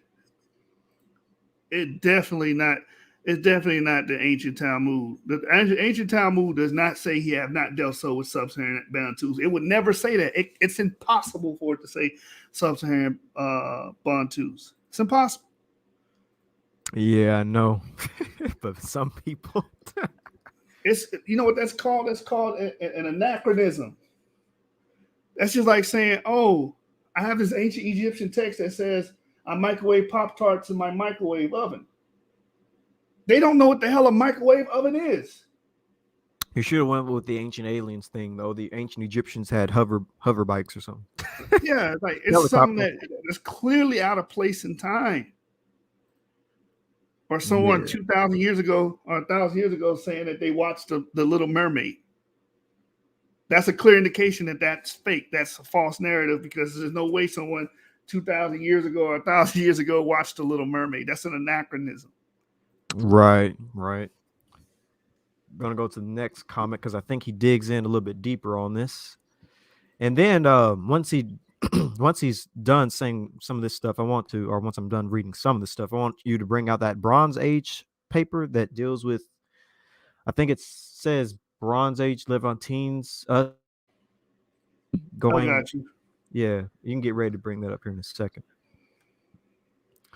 So he says right here, and also bring up that paper about Jews having our DNA from 3,400 years ago.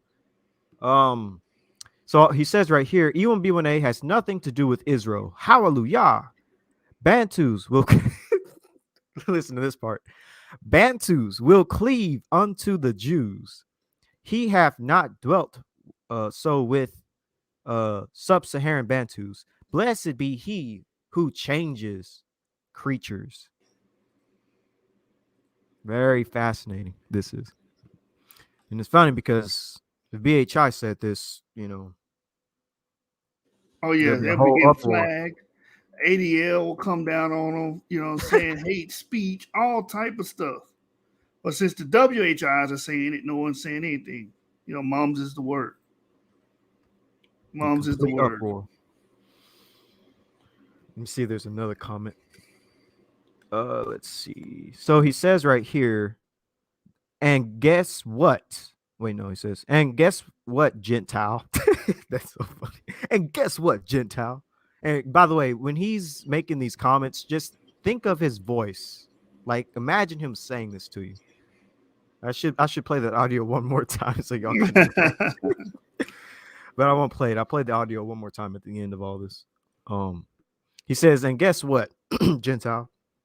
You won't be entering into those gates for the children of Israel. Man, that sounds like W.H.I doctrine, but this is W.H.I doctrine, so maybe that's why. Right. The Judean Jew said a prayer every time they entered a dark-skinned person. Oh, wait, excuse me. Encountered a dark-skinned person. That sounds so much like W.H.I, just reversed. Blessed be he who changes creatures. Jerusalem Talmud. So okay, so it was something like that. That means what the Judeans weren't black. So I stopped a lot and laughed. So I'm going to read it completely through without laughing and stuff. So he says, and guess what, Gentile? You won't be entering into those gates of the children of Israel. The Judean Jew said a prayer every time they encountered a dark-skinned person. Blessed be he who changes creatures. Jerusalem Talmud. That means what? The Judeans weren't black. So I think this dude might be a racist. Yeah. I don't know. Yeah, I wonder what gave it away. Yeah. So and reverse all that, by the way. I don't mean cut you off, but reverse all of that with the black part with white. I mean, if we want to quote Talmud, the Talmud says that the Jews were black as pots. The Talmud says that. The actual Talmud, not the one that they're concocting and making up that say sub-Saharan Bantu. Newsflash, when the Babylonian and the Jerusalem Talmud was being concocted, there was no such thing as the word sub-Saharan. There was no such thing as the word Bantu. Idiots. But if you actually have the Talmud, let me see if I still have this PDF. Let's see if I can find And it. it wasn't my first time hearing that. I know an old friend who's made that statement. Also, the Mishnah talks about boxwood. Right, with Ramel, which yeah. ain't white. Boxwood ain't white. You and I are boxwood. Exactly. Yep. Actually, I think I have images of boxwood. I might pull it up here in a second. But Rabbi Harry Rosenberg, when he was talking to Dr. Brown, he touched the table and gave the table as an example, and the table was our skin tone, if not a bit darker. All right. So I can't find that Talmudic reference. I wasn't ready for that one, but in the Talmud, And you got to be ready for these W.H.I. Right. In the Talmud, it says the Jews' skin was black as pots, and it makes reference to the time of Nebuchadnezzar. It might be in the Safaria. Let me look Safaria up real quick, see if I can pull it up, because I think I did pull it up in Safaria before.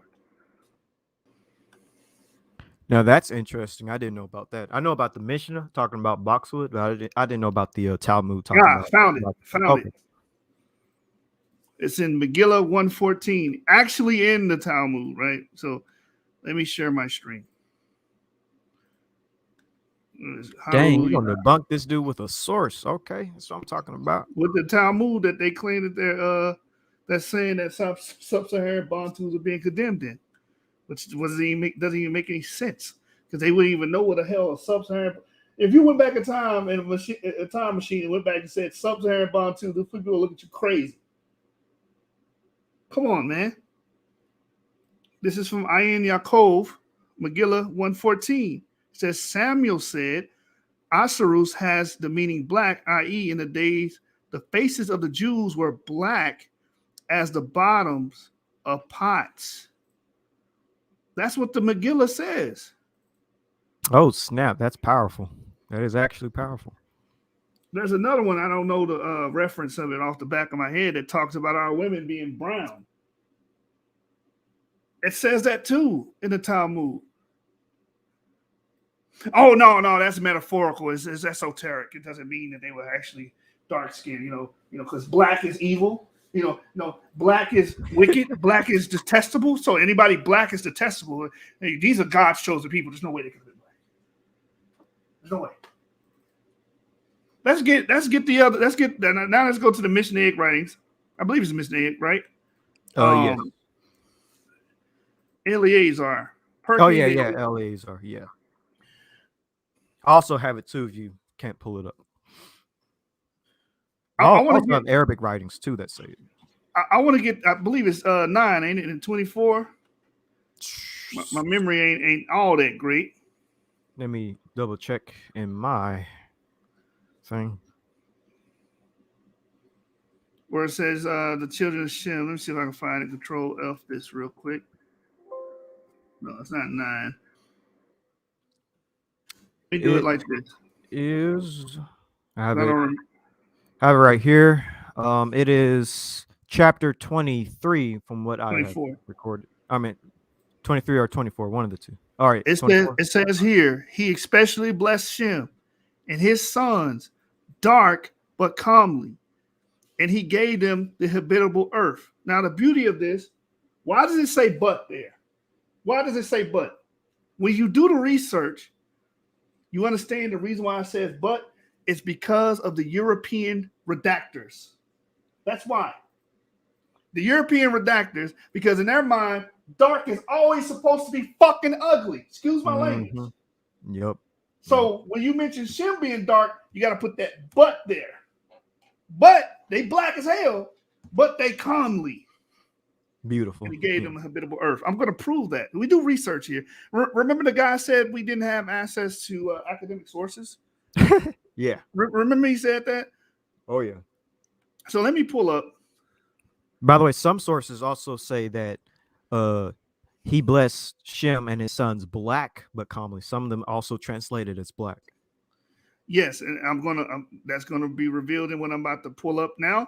I'm actually going to go to Jonathan Scorches in the early modern world and let an actual Sephardic Jew say these things and show you that we're not just blowing smoke up your skirt, man.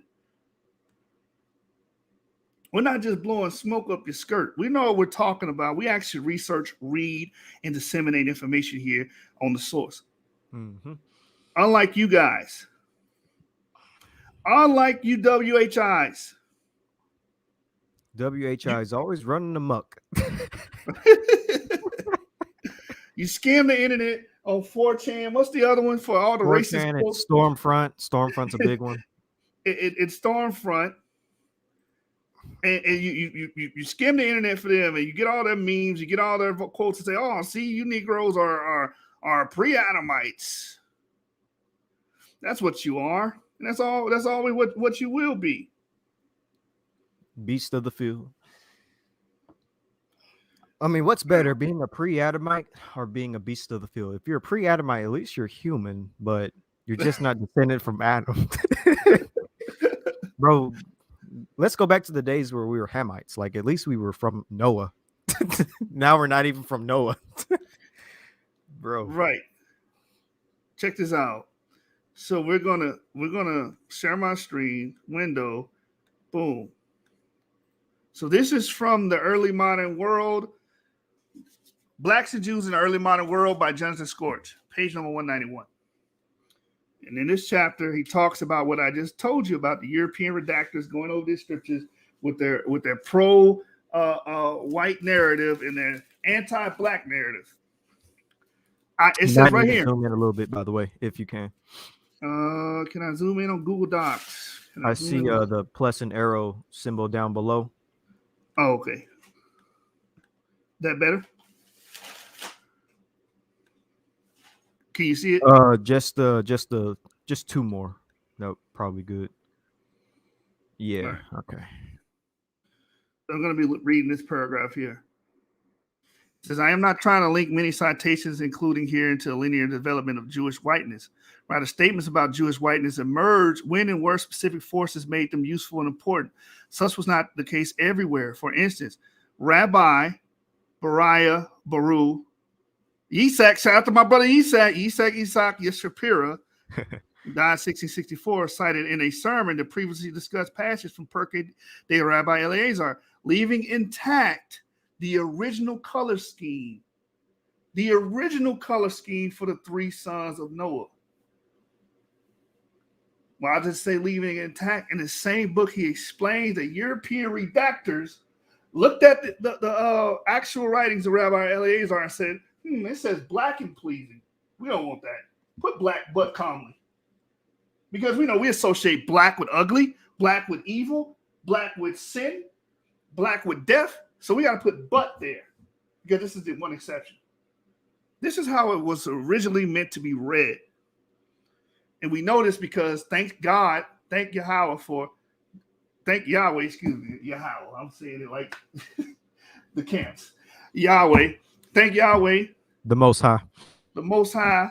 For these brothers that stood on business, that stood on their 10 toes, and was like, no, we're not going to change it. We're going to actually read it how it was meant to be read.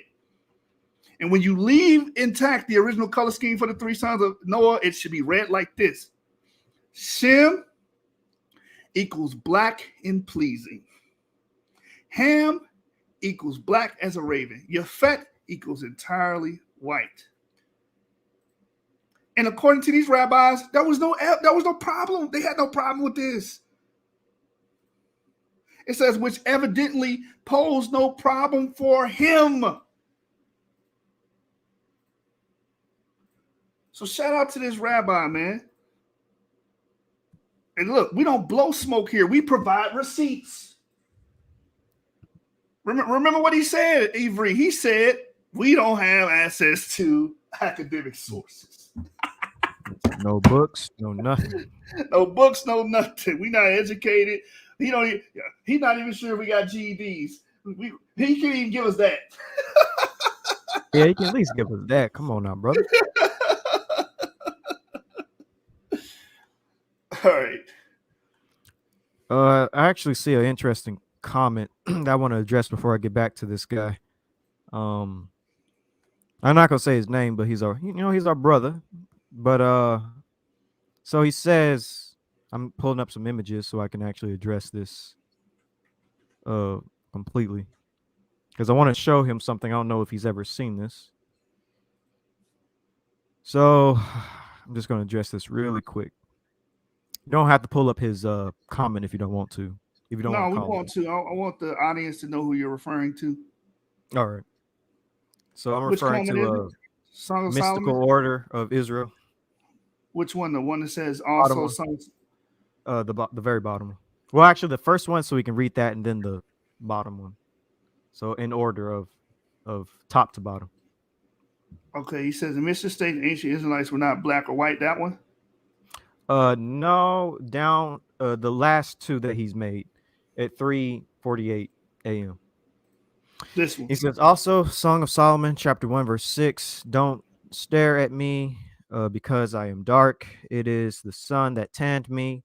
My mother's sons were angry with me and made me look after the vineyards, but I haven't cared for my own vineyard.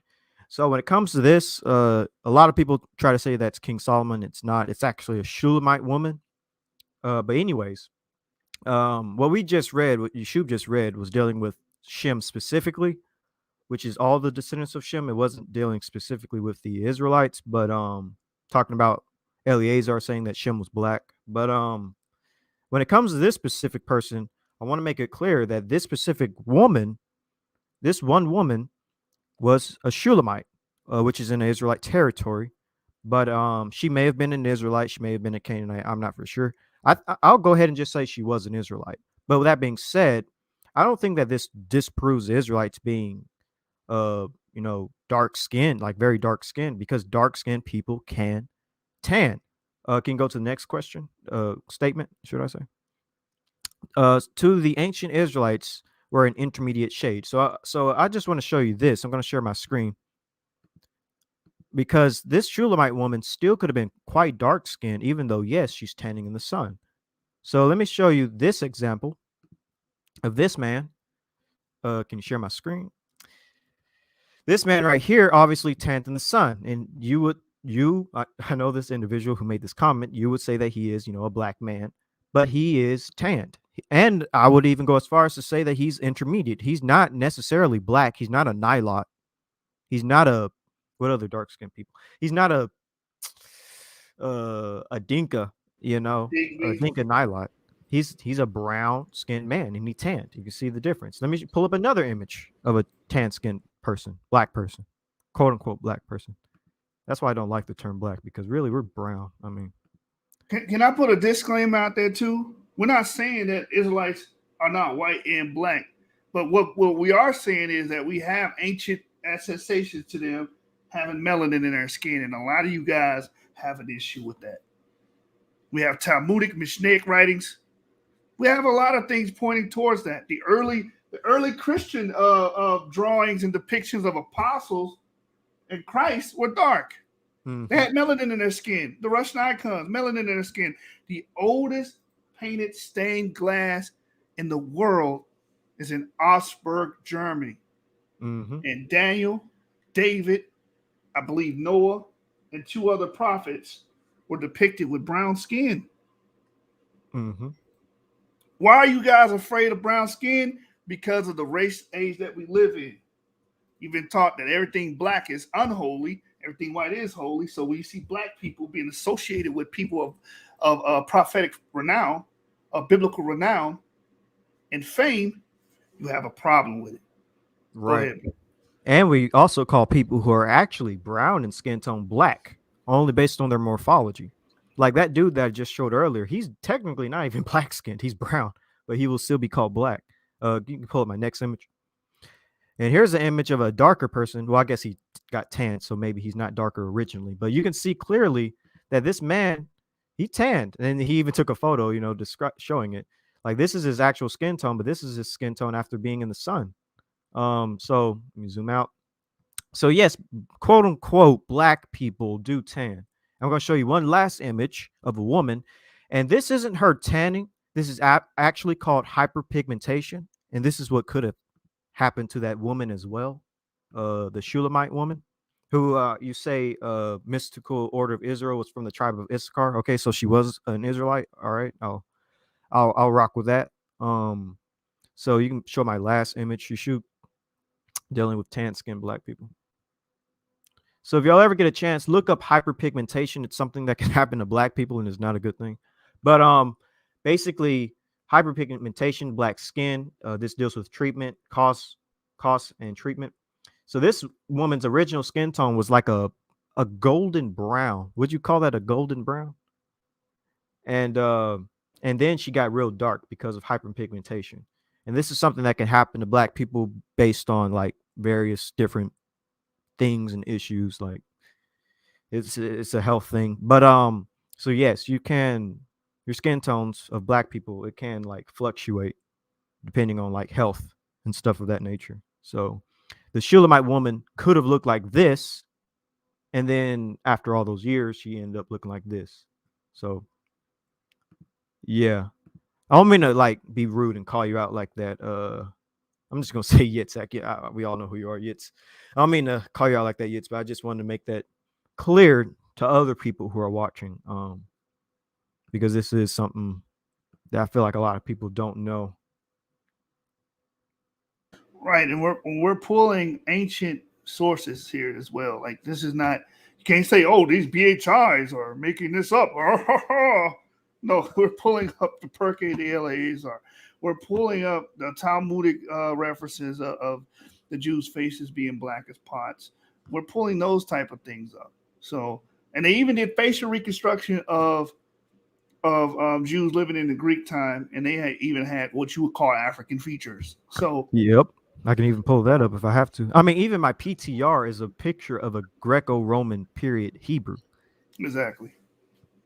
I mean, I can even pull that up if I have to. Like, We have the Greek writings. We have the Greek writings describing Jews. They were either honey colored or dark skinned. That was the only two, honey colored or dark skinned, written down. I haven't read one receipt of a Jew being what you would call pale German. or white or German or Germani, as they say it. I haven't seen that in those records. And not saying that didn't exist. I'm just saying, according to the records, you got to bow down. This is what I said earlier. Your theory should be molded by the data. I mean, the theory should mold your data. Excuse me. You guys want the other way around. Your ideas and concepts to mold the theory. No, you need to let the data mold it, because what happens is it establishes your falsehood, because it shows and reveals you have a problem with these people being connected to melanated people or having melanin in their skin, which is just silly. You cut out for a second there. Oh, I was just saying it's just silly to have an issue with biblical characters being depicted as black or not. Right. That's just silly. You got a problem with people having black skin, like that statue you got. It's called a Greek Hebrew, man, and he's got dark skin. Terracotta. You got a problem with that because he has brown skin? That's just racism. Mm-hmm. And I can actually pull up a few images, but I don't know if we want to. I guess I kind of can do that, since that guy in my comment section is kind of like dissing people with dark skin, and I don't know why. So I guess I can pull up a few bits of evidence of dark skin. First of all, dark skin Middle Eastern types, but also dark skin Hebrews. So here I'm going to pull up this reconstruction of a Galilean. I'm saving it for a future presentation, but I'll go ahead and bring it up now. So you can share the screen. So here is a reconstruction, a facial reconstruction of an inhabitant of Galilee, a Galilean. And I would say this dude, he's darker than even me. His features, woolly-ish hair, brown skin, big nose, dark eyes, So this is one example of an ancient Galilean person from the period of antiquity. I'll bring up another image.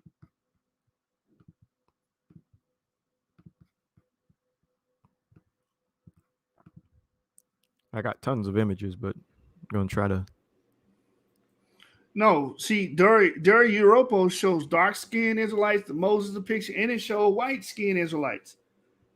It shows both. You want me to pull that up? But what these people do, these racists will do, they will ignore the black ones.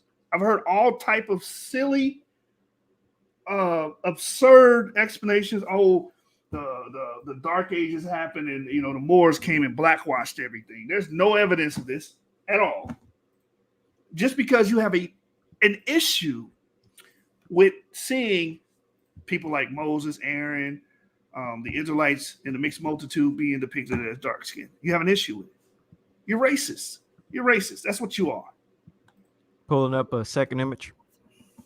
So this is one of the oldest paintings of Jesus Christ in the Coptic Museum in Cairo, Egypt.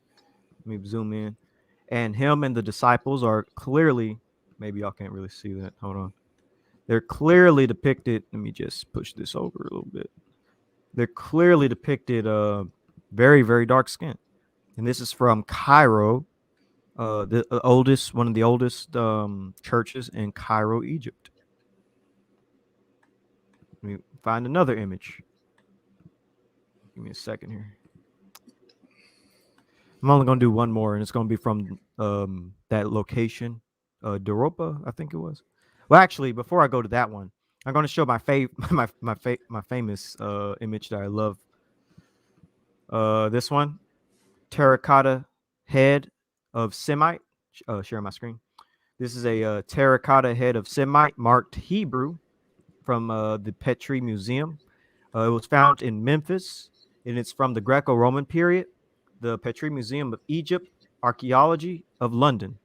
And that's the very my profile picture, my PTR.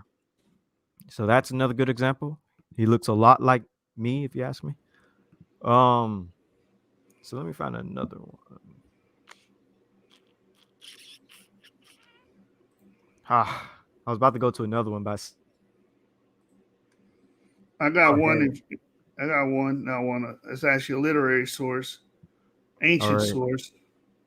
I'll show this one here, and then you can show yours. And then I'm going to try to find the Europa because I have images from that too. So what you see on the left-hand side of your screen is 3 Chaldeans. As we know, Abraham was called a Chaldean. I actually showed this image before. But on the right are Hebrews. Those are Hebrew captives. Let me actually show you the source from this. Oops, Daisy, I'm going a little bit too. They're depicted semantically black. This is no metaphor for this. This is not metaphoric. They're actually depicted as having brown skin, and this eats a hole into the races.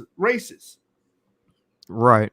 This is from the 11th century in ancient Greek. The writing up here is Greek.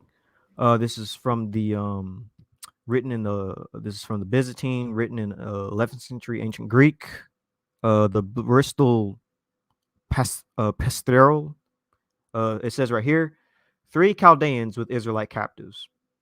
3 Chaldeans, Israelite captives, and the Chaldeans look a lot like the Israelites, which makes a lot of sense with the idea of Abraham being a Chaldean. So we kind of get an idea of what Abraham could have looked like as well.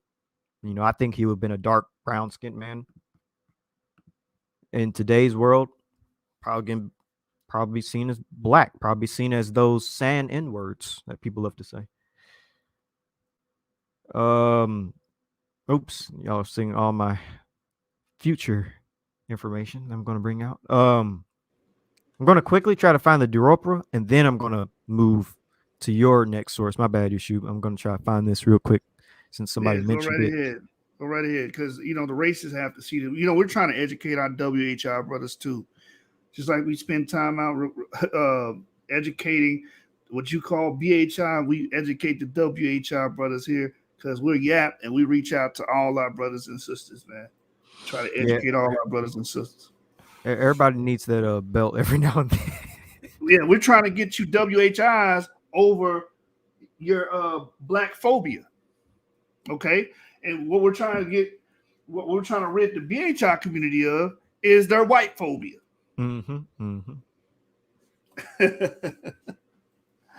So yeah, man, y'all in the right place. We give sources, citations, and information, academic references to actually go back on, actual ancient historic references to go back to.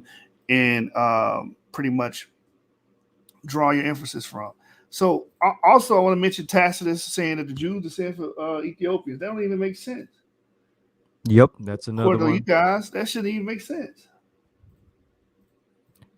That's another powerful quote. Powerful quote.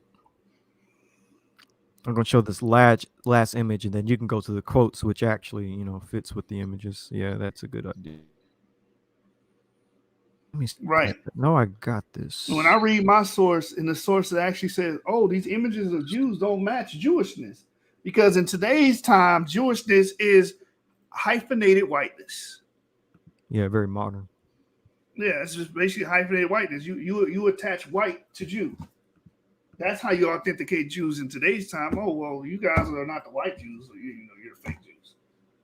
That's how you think. That's your ideology.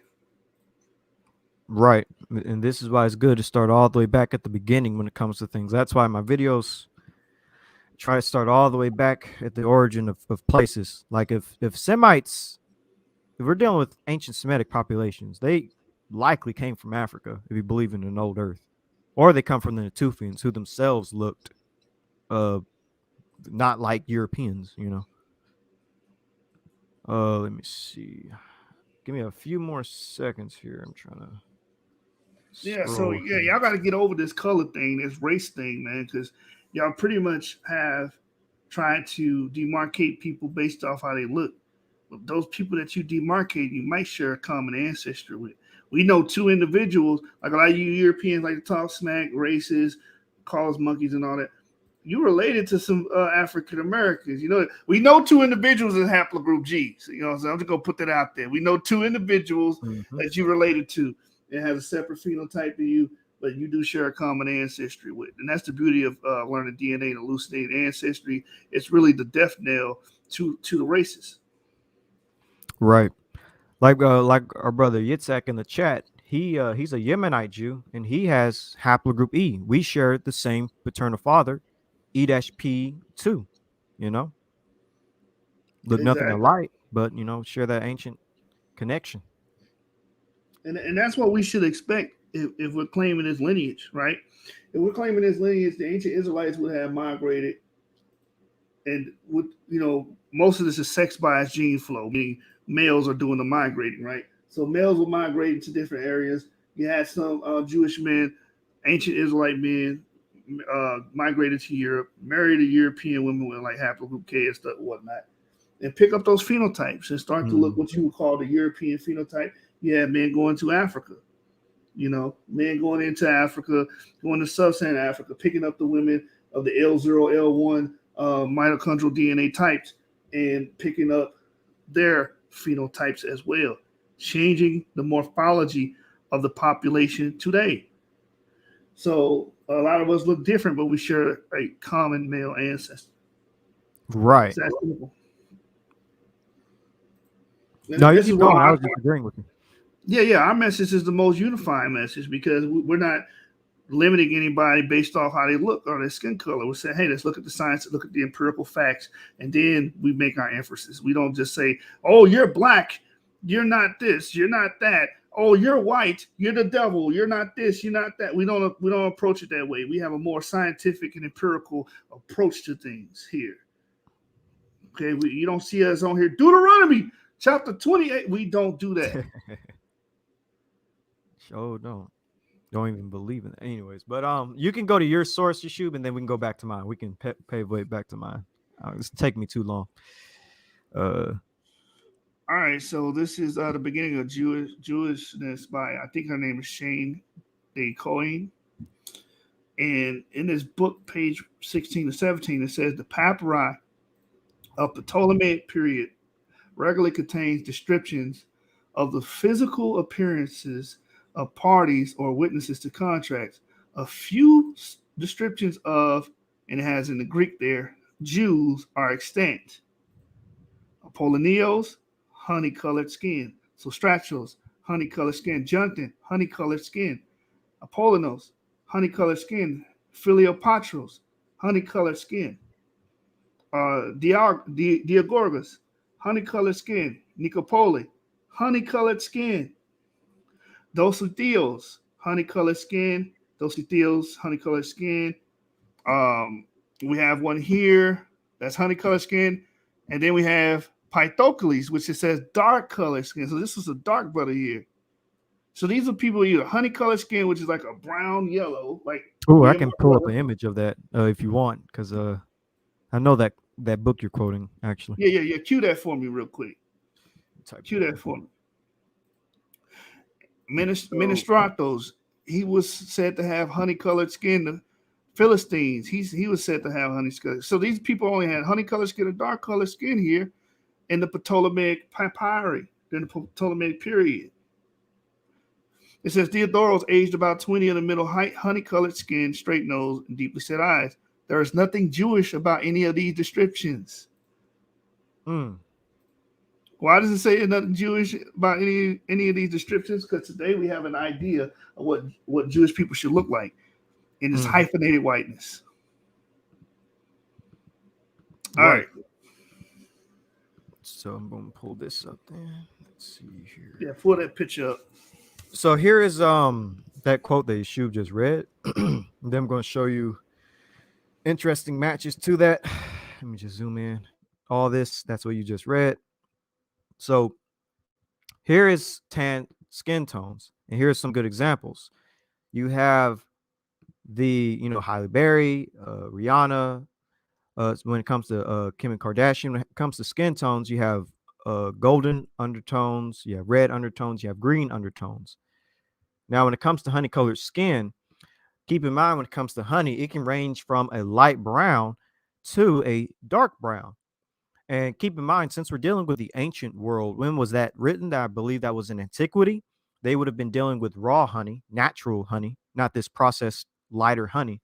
And so if we're dealing with raw honey, this is the type of honey that they're going to be, because this is true, pure honey. Again, raw honey, 100%. You have this and you have this, a light brown to dark brown. So when they're describing these ancient Jews, they can be quite dark. So let's get to more honey images. So here are the various tones, color tones of honey, ranging from a light brown all the way to a dark brown. That's how honey can be. Here are more images. Shades of orange. Honey kind of falls into that orange brown color spectrum. Here's honey right here. It's a bit of a light brown. Again, here's honey. And again, if you mix this yellow with this orange and this brown, it kind of fits in between here. Here's the honey again. And that's actually kind of my skin tone, I would say. So here are some more depictions. You have heavenly honey. This woman has heavenly honey skin tone. And show you some more. So honey right here, all these fit into honey. Even this dark-skinned woman, which is called deep, she falls into that honey skin tone. Here's some more depictions of honey. Let me go right here. So honey would be in the center right here. Here is soft honey right there. So that's another depiction. And again, rich honey. This woman right here, she's called her skin tone is in that rich honey type of area or complexion. Again, rich honey right here. So that's what you can do. You can just type in rich honey skin tones and you'll see what I mean. Let me see right here. Trying to find the word honey. All right, here it is. Honey right there. It's a brown skin tone. Right here, you have medium tan honey and you have deep honey and you have rich honey. So here are the honey skin tones. It's basically a deep tan, and dark skinned people can fit in that. Very dark skinned people, or people we might perceive as being dark. Again, tan, deep. Well, actually, that's not honey. Rich honey. Well, you go on. There's a depiction of a Jew in Egypt around this time. I have to pull out my my medieval art book. Let me see if I can find it real quick. Expound on that for me. We're gonna go grab that book real quick. Which part on the skin tone? Yeah, the skin tones, ancient images, and stuff of that nature. Just speak on that. Yeah, so when it comes to the ancient Israelites, they would have been dark skinned. Let's be real. They would have been like any other ancient Afro-Asiatic population, because after all, the Israelites are an Afro-Asiatic people. I don't think they'll be any different than a Bedouin or an Arabian or anybody on both sides of the Red Sea. I think they would have been typically dark skinned peoples, ranging from medium brown, intermediate, to dark brown. So, by the way, Yitzhak, I'm not disagreeing with you when you say that the Israelites are intermediate. I agree. They would have been intermediate brown, but we can't forget that they would have been dark brown and they can be black. They can have various dark brown skin tones ranging from medium brown to black, because within all brown skinned peoples is the darker skin variants who are black. If you look at Indian peoples as an example, people in India, they have brown skinned people, but they also have very dark black people called the Dravidians. Within all, one thing I noticed is that within all brown skinned ethnic groups, you do have a darker variant, and the Israelites would have been no different. You would have had your brown Israelites and you would have had your black Israelites. So, and that honey uh, description that we just read fits that. Honey can be a light brown, as we saw, but it can also be a very dark brown. Same thing with what we read when it came to boxwood. Boxwood has a medium red brown type of color, but it can also have a dark deep red type of color. Same thing with what we read with dealing with the Talmud. It actually literally says black in that one, though, to be honest. It does say black as pots. But going back to the Shulamite woman, she she would have been a brown skinned woman in the sun long enough to tan. I actually can tan. There's a summer once where I played basketball outside, and I wore a t-shirt, a wife beater shirt, and when that summer when it was over, my arms and face was dark, but my chest was kind of super light brown. But eventually, my skin tone turned back to its normal color after when winter hit. But I see another comment. Let me see. The bright spot in German appears as dull white, and the deep spot. Yeah, that still makes my point about how Israel would have been ranging from intermediate to black, because after all, we know that when it came even to the mixed multitude, you would have had Nubians with them, who are definitely black people. And we know that in the book of Jeremiah, the prophet Jeremiah was saved by an Ethiopian. We know that there was a lot of contact between Israel and Ethiopia. So, it's kind of hard to get away from the quote unquote blackness or Africanness of ancient Israel. But also, real quick, let me try to find that quote or that image I was looking up. I got this. I got it. Let me go to. I just put it in the Facebook group so everyone can see it. Let me pull it up. All right. While you There's do an that, ancient- I'm gonna quickly try to find. Oh, my bad. So while we're on the description of these Jews that lived in Egypt during the Ptolemaic time and how they looked, as these things are historic. This is from a book called "The Image of the Black in Western Art," and you're gonna have to forgive me for the pictures. I literally just took these pictures with my phone as we were speaking and doing the show, so you guys can actually see this from this book. So within this book, you have this image here. It says Egyptian, and it has this depiction, and what you're seeing are actually Jews that are dispersed. But it depicts these Jews as being this color here, which a lot of you guys that are color phobia, you would hate this, right? You'll get upset by seeing that. But it gives you the description here. Sorry if it can't be read all the way. I'm going to actually read from the actual book.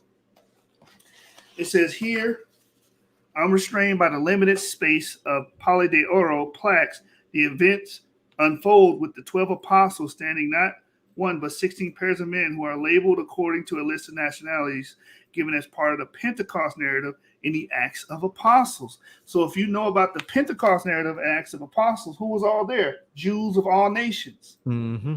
This is what this is depicting. It says these nationalities, which encompass many regions of the Mediterranean and the Middle East, refer to the origins of the early partly dispersed Jews who happened to be visiting Jerusalem at the time of Pentecost, 50 days after Christ's death and resurrection.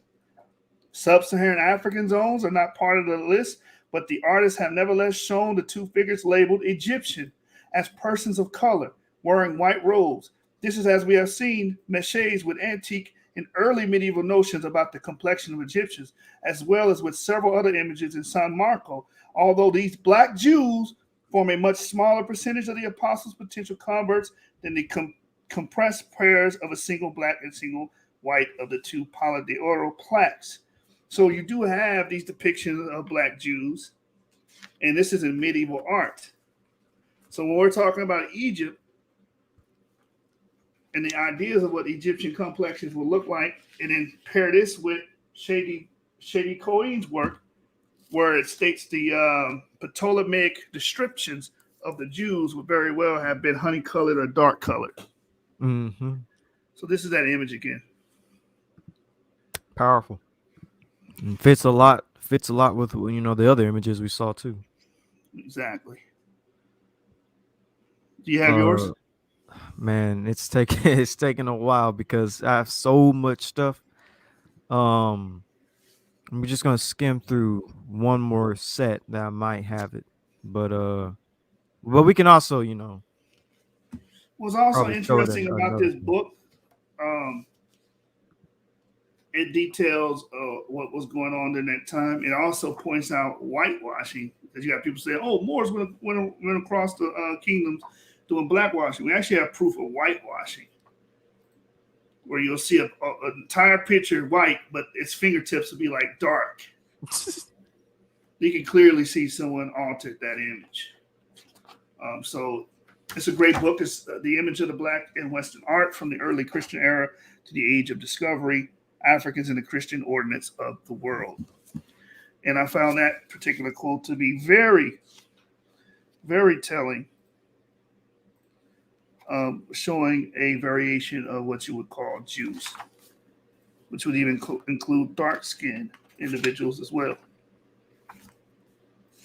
And as we read on the shows before, on prior shows before, because a lot of people say it's metaphoric, we have images, and we can show that this was actually a semantic relationship as well, not just a metaphorical, esoteric relationship. Because you get a lot of African Americans that try to say that because they don't want to be attached to Jews, they don't want to be attached to anything that's biblical or biblically related. So therefore, they say, well, no, they can't. These people can have that shade of skin. It's just a phenotype, man. Get over it. Spooky. Yeah, it's taking me a minute to find this, but the Doropa. Wait, hold on. I spoke way too soon. The Most High was like, let me just pop you with this one. So here it is. Here's some good images from the Doropa. I can't be too long. I gotta get ready to go to bed because my dad's about to wake up to go to work in the morning. I don't want to be up when he's up because I probably should be in bed. But I'm gonna make this quick. So here is some images from the Europa. I don't know how you say that. But anyways, so you can find this at Alimony stock photo. Here's some more fresco. And so you have different skin tones. Like it's not just one skin tone. A lot of people bring this up to be like, oh, it's just white people or something like that. But it's like, bro, if you look, you can see dark skinned people right here, and right here. And sure, you can find some light skinned people, but look at this light skinned brother. He has an afro. Like many Jews, the Jewfro, as they say, which is very interesting. This is for the 1st century AD, Syria. Here's a closer image. See, you got all types of skin tones. Like it's not just one type of person on the Europa stele or fresco, whatever term. You have from this very dark, I will even downright just say black, to this black as well, to this brown, to this white with an afro. I mean, that's kind of interesting. He has an afro, like a like a Jew or whatever. Here's another image specifically dealing with these two guys. There you have a little boy down here. His hair is also kind of frizzy. He has brown skin. Kind of looks like my cousin. Again. Oops. So that's where you can find it. No, you lying. You lying. You read all those images look like Ethan Hawke. Ethan They Hawke. look like straight up. Who was that that played on Kick Ass? They look like. Oh yeah. They look like that kid, the bad guy, the evil. Yeah. I forgot his name. Well, you can say Jonah Hill or Seth Rogen, I think it is. Yes, these They all look guys like clearly look like Seth Rogen, Charleston Heston. Look at this. Clearly, they're pasty white, chalky Europeans. Clear. It's clear as day. Yeah, every time people bring up the Roper, I'm just like, bro, have you seen all the images? Have you seen these three men specifically? I mean, even this white guy, he at least has an afro. You don't get an afro out of nowhere. I mean, look at this. It's a good afro too. I'm almost jealous. He's probably not even that white. He's probably got scratched out or something. Could be. But yeah, And, I mean, we can go back to the comments real quick, and then we can kind of end it. Okay. But then again, we could just end it there. Let me just quickly pull this down and go to my comments. I just want to see. But you can kind of say what you got to say while I was getting ready to close it out, but if you want to address something in the comments, you can, and I'll pull it up. let me just look real quick because we covered a lot of good stuff tonight, and we made our points. We talked about how Ararat isn't an Ararat. Talked about how he basically called us beast of the field. Esac says, pull up Moses. Moses and Doropas is brown skin. The Moses one is brown skin. I don't think you want that one. Yeah, you don't want that one, my brother. You don't want that one. So here's another good not image. Here's another good thing he said. Well, I guess bad thing he said, but something we can debunk real quick. He says, share my screen. He says, you can't have blessings and curses if Iwambiwene was not in the land. No Iwambiwene was in Israel in the late Bronze Age or Iron Age. You are finished. So let's finish him with that quote you have dealing with our ancestors having Bronze Age Levantine ancestry. Let's I got you. But yeah, it's pretty much a death knell to anybody saying that we have nothing to do with the Levant. Let me read this one more too before we pull that up, because this is another good one. It's basically the same thing. Israelites didn't carry Iwambiwene. There is not a single proof showing Israelites carrying Iwambiwene. Iwambiwene has not been found in Israel or in the Levant to place it being during the Bronze Age or Iron Age. All right. So I think you got some evidence for that. And by the way, none of my videos, I never even mentioned Iwambiwene. I don't know why people keep, like, Hebrew Israelism does the same thing. Jacob Israel, he's like, oh, Iwambiwene. I'm like, bro, I haven't even mentioned it yet. Like, you're overstepping your bounds here, bro. Exactly. So this is a paper by Mariki van de Lustrecht, speaking of the Ibero-Mauritians and the connections of Africans from the Near East to Sub-Saharan Africa. And within this paper, it talks about the genetic affinity of the Tafron individuals, using it with a PCA to estimate the amount of ancestry in the Sub-Saharan African groups and as it relates to Western regions. So it says here, which together the Tafarot in intermediate positions between Sub-Saharan Africans and West Eurasians, genetic links with the Near East have been proposed. So when they say, oh, there's no scientific literature, you guys don't deal with academic literature, there's nothing that says there is. These links include an introduction of early Neolithic Levant-like ancestry associated with the spread of pastoralism. This will also deal with haplogroup E markers into East Africa, less than 4,000 years before present. in South Africa, less than 2,000 years before present. A more recent link is the spread of Bronze Age, Levant-like ancestry in sub-Saharan Africa together with agriculture during the Bantu expansion. Wait a minute. But didn't he say that we don't have anything dealing with Bronze Age Levant? But this paper says what now? Can you repeat that? A more recent link is the spread of Bronze Age Levant-like ancestry in sub-Saharan Africa together with agriculture during the Bantu expansion. Oh, snap. Well, he says read the papers. I'll agree with him. I'll read the paper. Exactly. We'll read the paper. We'll definitely read the paper for you guys. Man, oh man. You want to end it on that, or I'll end it on this. I was about to get at Yitzhak for a second, be like define black, but I'm not going to do it. Maybe we'll have to talk on Clubhouse, Yitz. If that picture of Duris is not black, then I'm not black, because that's pretty much my skin complexion, and you're gonna call me black. Yeah, you have to even define that word black. What does that even mean when you say, he's not black though? Like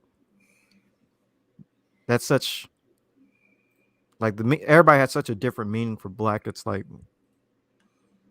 am I even black? I mean, my skin tone isn't the color of your background picture, which is black. You have a brown bronze complexion, just like the Duros Europa's depiction of Moses. Now, again, you do have white-skinned people in the Duros Europa synagogue. No one's saying that's not true. Facts, you do. Yep. But you're going to ignore the obvious, ostensibly dark-skinned Israelites that are depicted here. You're just going to ignore that. Y'all racist, bro.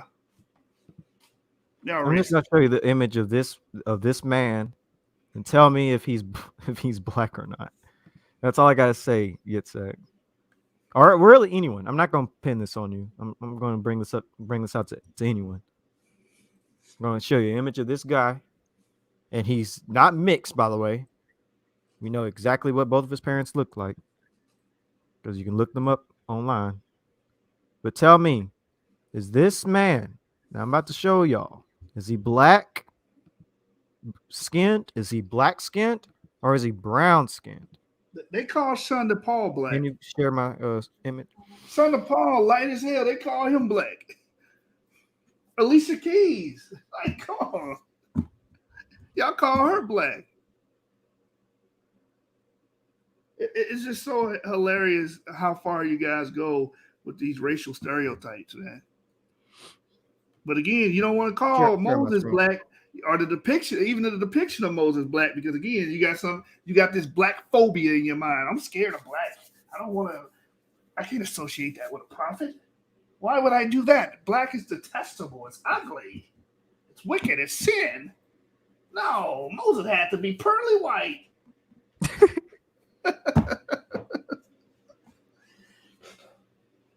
It's just revealing the psyche of a lot of you guys and the damage, the ideological damage that the racial theory has done to you. Not just our brothers in here in the ESAC, my brother ESAC or my W.H.I brothers, not just y'all, like to the planet, man. There's so many people that are plagued with that, man. Yep. He says Moses in the Dura Europa synagogue is lighter than me. And also keep in mind the Dura Europa doesn't even have to represent what ancient people like Moses would have looked like, because it's just an artist rendition made in antiquity. They don't know what he looked like. Right. So it's interesting that they depicted him with dark skin. That's all. Y'all got a problem with that. He said Moses in Dura Europa synagogue is lighter than you. Again, the people making that really don't know what he looked like. So maybe he should share with me the image. Or that too. You can do that as well. I mean, you can put the link in if you want. But also share No, my. I'm showing because my I want to screen. go to bed. What? I won't be over here 1,000 years later. Right. SpongeBob always say two. So what do you say? 28 hours later. I don't want that. Hey, right. That's true. We Maybe do both gotta tomorrow. get. But you can't share my screen real quick. Yep. Is this man? Is this man? Is his skin tone? I'm gonna be specific with my question. Is this man's skin tone black skinned or brown skinned? Let's hopefully we know our colors.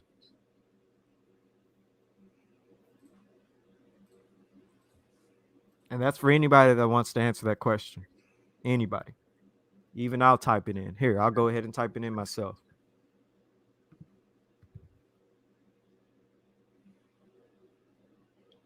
Wow. I went to the Duras Europa's Wikipedia, and they don't even have the Moses depiction. somebody, whoever did this was a W.H.I. And it's like, don't put the Moses depiction in there. They didn't even put the famous prophet Moses in there. No, they did. Now I'm looking at it. They have Creator of the whole faith. Yeah, they have Samuel anoints David, which all of them depicted are very white-skinned people. Sin of calf, white-skinned depiction. Pharaoh daughter find Moses, white-skinned. Mordecai, Esther, white-skinned. But the Moses one, they don't even have it on the Wikipedia. It's like, listen, hide them niggas in the back. Bro, that's crazy. Them W.H.I. You gotta watch out for them. W.H.I.s, man. But yeah, I agree with y'all. This man's brown. He ain't black. He ain't black. I was about to go become a Wikipedia warrior for a minute. Wikipedia was like, nah, you ain't using us to show this image, because I wanted the image in the description of what's in the image right next to it. Did they at least have the images I showed? Those three men who were dark skinned? No, dang, they didn't have them. We probably had to go back and edit it and put that in. And then Yisak could come behind, Yisak could back doors and take them off. I mean, it would be great if we just actually went there and took our own pictures. Well, there's actually YouTube videos of people there. Oh, okay. Standing in front of them. Maybe we gotta like just download one of those videos and post it on our own channel. Let's see if this is... All right, so this is Moses in the burning bush, but I want the one that James uses. Our brother James uses. I wanted to say it.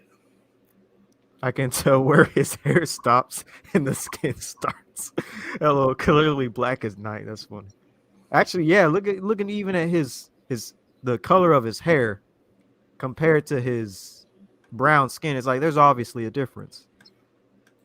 That's black, his hair, and that's brown, his skin. Like,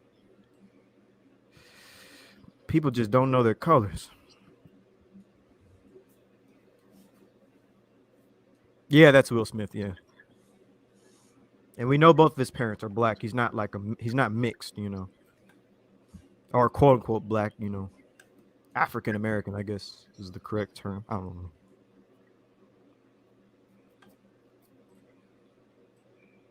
But once you're done showing Moses, I can get ready to head out here because I gotta get ready to go to bed. Yeah. I'm trying to pull it up on one of these sites, but I guess now I just have to Google image it. Give me a second. You guys are familiar with it, right? So let me share my screen and window, Chrome tab. So before Google image it, I want to go like here. 2 minutes or 1 minute. Yeah, ChristianCentury.org. Moses in the burning bush, Merle and Dora Europas. Is that a white man right there? He looks like he has melanin. His skin is darker than his white robe. It's clear. And it says this is actually a depiction of Moses in the burning bush. That's what we're getting here. I guess the bush burnt his skin brown. I guess that's what happened. Okay. All right. So let's go here. And they're just depictions. You know what I'm saying? But y'all don't even want the depictions to be.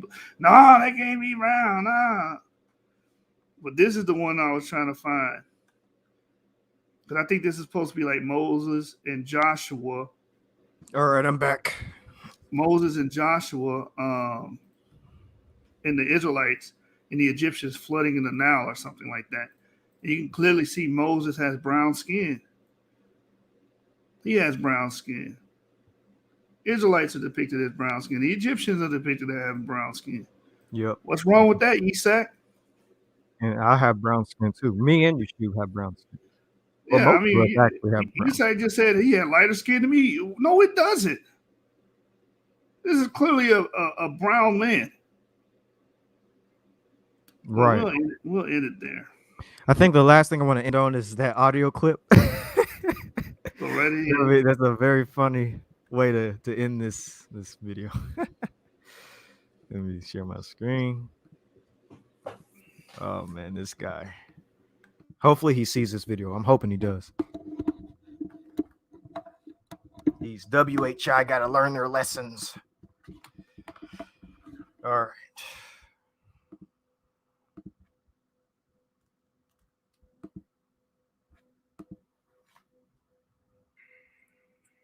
No, check this fucking out, man. I'm gonna ask you a simple damn question. Are you educated or not? What's your high school you got a high school degree? You got a GED? You got a college degree? What's your education like? Because if you don't have access to these academic fucking articles, I'm not wasting my time on a little prick like you. You get what I'm saying? I don't know where you living in this fantasy world that you can try to demand me get on fucking chat and post and tag your little boyfriends to a fucking Facebook comment, have my fucking phone blowing up. For you? Who are you? You are an uneducated little prick. I know you don't have no education. I know you don't have no college degree. That's why you can't access these fucking academic fucking articles. I know you can't look at these fucking Y chromosomes like I can. And with that, all we did tonight was read academic papers, as he claims I cannot do. And we read books, and we debunked all of his points. And if you watch my YouTube videos, you will see that I quote nothing but papers. And I am college educated, by the way. Like I said, that very day he made that statement, I made a 92 on my midterm for one of my classes. So, you know, he is just, I feel like he's talking about himself more than he's talking about me. It's one of those situations. But yeah, I am still down to doing a debate. But like I said, it's midterms and I have other classes. So it have to be next week if we do a debate. But I'm still down, Danny boy, if you want to do a debate. Again, like I said, next week. Hopefully you see this. And I guess you can do what you want now. You shoot. I gotta get ready to go. Isak said they're lighter than him. Nah.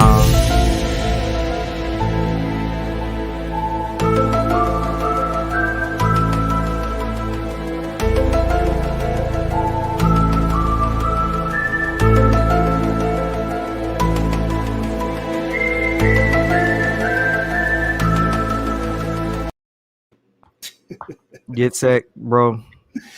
Stop sounding so Aryan. Stop sounding so Aryan. You want to be Caucasian? Yeah, why you trying to make this look like Aryans? Come on, man. You can at least say that they're brown. Like, at least say that, but trying to make them Aryans, bro. Look, man, we debate anybody. W.H.I, B.H.I, Israelite, whatever you want to call them. Agnostic, Afrocentric. What's the other one? The ones that don't believe in God. Atheists. We'll debate y'all. We debate anybody. We send invitations to everybody.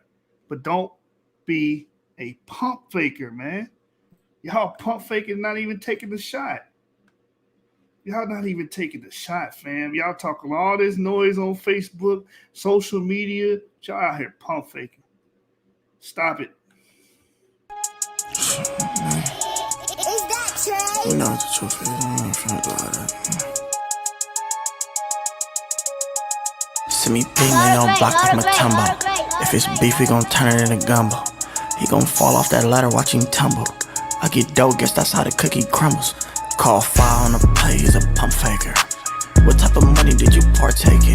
At the Lottos with some models, we was parlaying. You see the roses all carpooling. Call foul on the play, he's a pump faker. What type of money did you partake in? At the Lottos with some models, we was parlaying. You see the roses all carpooling. Shit, man. You pump faking, I didn't charge you right, nigga. You see the roses carpooling, little nigga. Nah. Call foul on the play, he's a pump faker, ain't he? Shit. Call foul on the play, he's a pump faker. Give him 9 to 5 shots on his lunch break. It was really 95 cause he's a cupcaker. I know your homie died now, but what comes later? Sit your silly ass down in that lunch chair, nigga. All big bank Gucci's, yeah I get him, you ain't heard about me. Ops like them Rolls Royce and brothers hurt. Might have died the first shot, but sure I made him swerve. I got gang in this bitch, so you better choose your words. Brought the mud in the club, brought the slugs in the club. Broke niggas hanging over, gon' end up like black. Don't even look at my chain, that'll get you whacked up. Bad apple, what's in my bag? It ain't a MacBook. Call foul on the play, he's a pump faker. What type of money did you partake in? At the Lottos with some models, we was parlaying. You see the roses all carpooling. Call foul on the play, he's a pump faker.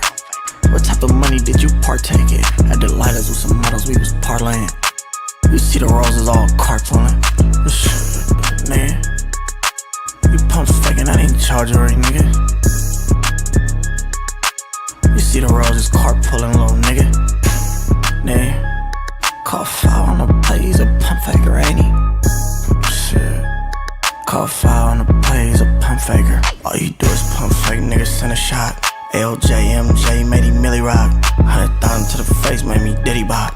Heard they wanna get my chain, they some silly ops. High as fuck on the booth, got the mud on the table. Nerd thought he caught me locking off the judge till I sprayed him. When thugs cry, they start singing like Damon.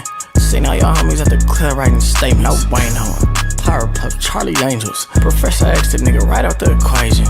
Holy moly, my neck icier than bowlings. The fuck up on my comment, you the police. Call foul on the play, he's a pump faker. What type of money did you partake in? At the Lottos with some models, we was parlaying. You see the roses all carpooling. Call foul on the play, he's a pump faker. What type of money did you partake in? At the Lottos with some models, we was parlaying. You see the roses all carpooling. Shit, man. You pump faking, I didn't charge you right, nigga. You see the roses carpooling, little nigga. Nah. Call foul on the play, he's a pump faker, ain't he? Shit. Call foul on the play, he's a pump faker.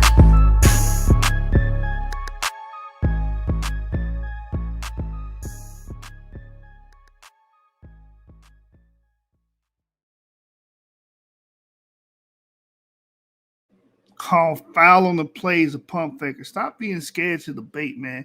Stop hiding behind your keyboard. Stop hiding behind your social media account. Stop hiding behind your Twitters. Stop hiding behind the YouTube comment section. And actually get in the ring, man. Formal debate, 3 15-minute rounds. We waiting on you. We waiting on you. Until then, y'all some young vaginals. And just like the song say, stay the fuck out of my comments, y'all the police. 7 candlesticks up, and I've been telling you niggas, it's not a debate, it's a stick up. Gang.